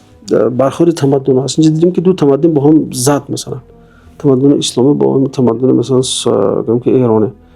این درست است، از اول در اول بینشون جنگ بود، لیکن رفته این چیز خیلی گفتیم با آمیزش آورد رسونید این چیز که نتیجه خوب داره دیگه. علماهای زیاد در این ساحه ما مثلا خصوصا ملت فارس برای جهان پیشکش کرد. یکی دیگر این است که در وقت جنگ باید که عامل‌های طبیعی به نظر گرفته شود. یعنی رستم میدونست که اون زمان مثلا همین موسمی چی است، شمال است، مورد تندباد است، لیکن همین عامل به حساب نگرفت که یکی از اسباب شکست خوریش هم همین شد. خودش از همون افتادن خیمه‌اش گفتیم چی فولی بعد گرفت. بنابراین عامل‌های مثلا طبیعت باید که در هنگام نبردها باید به حساب گرفته شود. یک درس دیگرش این اهمیت عدالت و برخورد با مردم محلی هست. ببینید وقتی مسلمانان با مدائن وارد شدن، نه کله‌بری کردن، نه دزدی کردن، نه آدم کشی کردن، همین عدالت خدا وقتی که نشان دادن مردم اونان چی گروه به اسلام گرفتن. نبرد قادسیه و سقوط امپرای ساسانی تأثیری دراز مدت و عمیق بر شکلگیری و توسعه تمدن اسلامی ایرانی گذاشت. این تأثیر در زمینه‌های مختلف از جمله سیاست، اقتصاد، فرهنگ، دین و هنر قابل مشاهده است. یعنی همین جنگ اگر قادسیه بریم بسیار تأثیر دراز مدت گذاشت برای انسان. مثلا بریم اگر یک از تأثیر سیاسیش که یک امپری که 400 و چند ساله بود سقوط کرد که این امپری اداره شویش به شکل ارثی بود، یعنی که پدر پسر از پسر مثلا نوسته از اون میرفت دیگر. این نمود طرز دولتداری رو به جایش یک چی داره طرز دولتداری نو اومد که این دولتداری چی است؟ خلافت از اینکه جانشین از رسول خدا صلی الله علیه و سلم است و رهبر جامعه اسلامی شخص مشت که وای یعنی وای شخص همچون جانشین پیغمبر پذیرفته میشون در بین یعنی که مسلمان ها. درست از همین تیر مثلا در اول همه بود به شکلی چی خلیفه همچون جانشین بود، مثلا در ابوبکر و عمر و عثمان و مثلا علی و حسن ابن علی رضی الله عنه، لیکن به تدریج رفت خیلی گفتیم به اون فرهنگ ایرانی وقت آموزشی یافت در زمان خلافت عباسی علیه همین شکل چی هم در زمان اموی ها، لیکن در زمان بسیارتر در زمان عباسی ها تاثیر بسیار گرفت، چون که عباسی ها بسیارتر از مردم خراسان مثلا لشکر گرفتند و اینا اونو بر اونو مثلا حق و حقوق زیادتر دادن برعکس مثلا اموی ها. در نتیجه چی شد؟ همین طرز اداره عباسی هم چیز از مدل خلافت به مدل چی گذشت؟ همون سلطنتی ایرانی نزدیکتر شد به همین شکل و بسیار از اون نهادهای دولت هم بینیم مثلا وزارتاش هم بینیم، مثلا دیوان سالاری مثلا در همون خلافت عباسی هم بینیم، مثلا خب تشریفات درباری یا دیگر چیزا همش چی یعنی که بسیار مانند داشتن با همون چیزایی که در زمان ساسانی ها بود. از نظر اقتصادی باشد این مثلا همین فتح قادسیه که پیامدهایی که یکی از داشته است، این مثلا همین منطقه بین منطقه‌ای که از خاور میانه مثلا اون طرف تا چین میرفت، اون طرفش خب با تا چی رفت، همه اینا منطقه یگانه اقتصادی شد که برای همه یعنی که یک درآمدی کلان رو آورده این چیز یک منطقه یگانه شده نشه. یعنی تصور کن یک اقتصادی که اداره میشه از طرف از این طرف از چین اون طرف تا خود اسپانیا. من از جهت فرهنگی و علمی وقتی نظر میکنیم بعد از پذیرش اسلام یعنی نقش همین مردم محلی فهمیدید نقش دانشمندان در شکلگیری علوم اسلامی خیلی بلند است. مثلا ببینیم یعنی بسیار از دانشمندان مثل در جهان اسلام همین 4 مذهب داریم 4 مذهب برحق داریم یکیش فارس است ابو حنیفه رحمت الله تعالی و تا امام احمد حنبل هم فارس نیست لیکن در مرو مثلا چی دیگه است مروزی میگن و در مرو تولد داشت میگن وقتی حامل بود مادرش از مرو برآمد. غیر از این مثلا امام بخاری داریم امام ترمذی داریم امام نسائی داریم امام ابو داود داریم امام قزوینی داریم ابن ماجه داریم مثلا همه اینا چه علوم اسلامی پیش بردن. یعنی که وقتی ما حدیث میگیم به بخاری تصور کنیم نمیدونیم خودمون وقتی تفسیر میگیم مثلا به تبری که مثلا امام از اصلش از فارس بود مثلا یعنی این با اون قبل امتزاج وقتی شد امتزاج بین مثلا فارس ها و مسلمان ها شد نمیخه شخصیت های برای ما اهدا کرد که تمام جهان بدونن مثلا در همه چی پیش قدم شدن چی در تفسیر چی در حدیث و چی در طب مثل ابن سینا مثلا و چی در مثلا گئوگرافی و مثلا متماتیک و اینا مثل خوارزمی و بیرونی و مثلا اینا. امیرخانی در کتاب چی تاریخ نظامی ایران باستان میگه که پس از پذیرش اسلام نه تنها علم پیشینی خود را حفظ کردند یعنی ایرانی ها بلکه با آموختن زبان عربی و علوم اسلامی تجربه ها و علم خود را در چارچوب تمدن جدید اسلامی بازسازی کرد. یعنی که در قرنهای دوم تا چهارم هجری ایرانیان نقش مهم در جمع آوری احادیث در تدوین فقه تالیف کتب تفسیر و نیز در ترجمه کتاب‌های یونانی و هندی و دیگر نقش بارزی داشتند. خب اخیراً مثلا از نظر هنری و معماری مثلا نگاه کنیم اگر همین برخورد تمدن اسلامی با تمدن ایرانی سبب شکلگیری سبک‌های نوی مثلا هنر و معماری شد. مثلا نقش و نگار، خوشنویسی، مینیاتور، معماری اسلامی همگی متأثر شدن از هنر ایرانی بود. در مجموع نبرد قادسیه و سقوط امپریای ساسانی آغاز دوره جدید در تاریخ منطقه بود. در این دوره اسلام به ایران وارد شد و به تدریج به دین اکثریت مردم این سرزمین تبدیل شد. اما این امر نه به معنای نابودی فرهنگ و تمدن ایرانی بلکه به معنای آغاز مرحله جدید از این تمدن یعنی تمدن اسلامی ایرانی بود که در شکلگیری و توسعه تمدن اسلامی نقشی مهم داشت و امروز نیز به عنوان بخشی مهم از میراث تمدن بشری به شمار می آید. این همین فتح مسلمانان در ایران و همین مثلا نبرد قادسیه و آنچه که بعد از اون پیامدهایی که بعد قادسیه آمد به شک اسلام چی وسیع کرد. در جهان دیگر اسلام با یک سرعتی بلند پیش می رفت و در عنصرهای مدنی و عنصرهای فرهنگی و مثلا علمی یک تأثیر بسیار مهمی گذاشت اسلام. یعنی بدون شک آمیزش اسلام و فرهنگ ایرانی با هم یعنی جای شک نیست که یکی از مهمترین عامل شکلگیری تمدن درخشان اسلامی شد. یعنی که وقتی آمیزش میگیم آمیزش همین فرهنگ با مثلا چیزی اسلام این معنا نداره که مثلا از دین و یگان چی گرفته در دین اسلام اضافه کرده باشند بلکه مثلا همون روش دولت داریم مثلا روش مثلا چخیل مردم اداره کردن بعضی همون ترتیبات و وزارت های چیزایی که بود اونها رو گرفت مثلا اسلام چا کرد به شکل جامعه اسلامی جمهوری پیشنهاد کرد. مثلا دیوان مثلا دیوان الجند که حضرت عمر تشکیل کردن بود چون که اینا دیگر خانه‌ها تجربه چند صد ساله یا چند هزار ساله چی داشتن امپریوی داشتن اداره دولت مثلا بنابراین مسلمان‌ها از این چیزا استفاده بردن نه اینکه از دین اونها یه چیز نو گرفته باشن یا اسلام با دین زرتشتی آمیخته کرده باشن. باز ببینیم که وقتی همین سقوط همین دولت مثلا ساسانی و پیروزی مسلمانان در همین قادسیه یک سبب چی شد گفتیم تغییر همون توازنات در قدرت ها شد و دولت نو امپری نو به نام چی خلافت اسلامی آمد که ریشش چی از مدینه و همون شهری که پیامبر صلی الله علیه و سلم دولت خودشون ساخته بودن. ببین امپری چه کرد؟ یک امپری بزرگ تبدیل یافت که از خود مثلا اسپانیا حاضر مثلا یعنی که اقیانوس اتلانتیک یعنی از غرب این طرف تا شرق تا چین بود مثلا به همین یعنی که یک بزرگ امپری بزرگ تبدیل یافت این چیز که بزرگترین قدرت جهانی در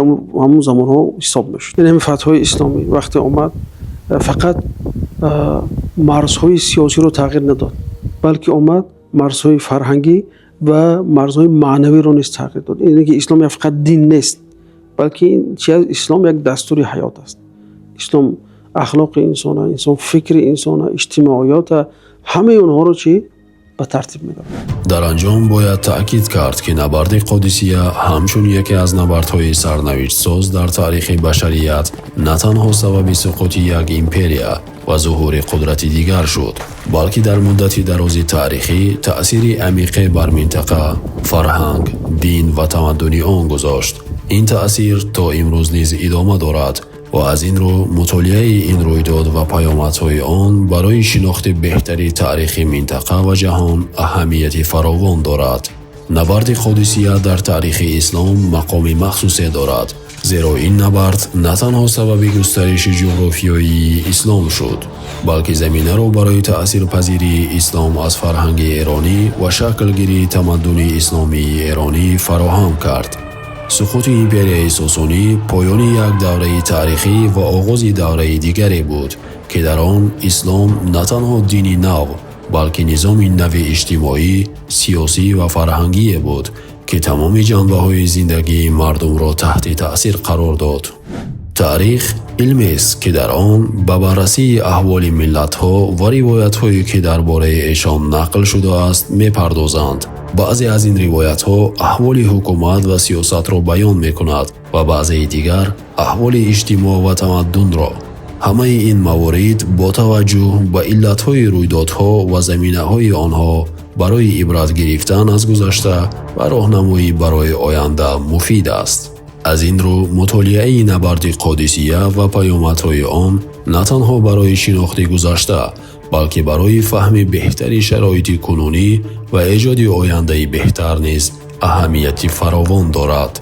آموزش این نبرد می تواند درس‌های ارزشمند درباره تأثیر تغییرات سیاسی بر فرهنگ و تمدن، شرایط ظهور و افول ایمپریاها و آموزش فرهنگ‌ها و تمدن‌ها به ما بدهد. امید است که این فیلم به شناخت بهتری این رویداد مهم تاریخی کمک کرده باشد.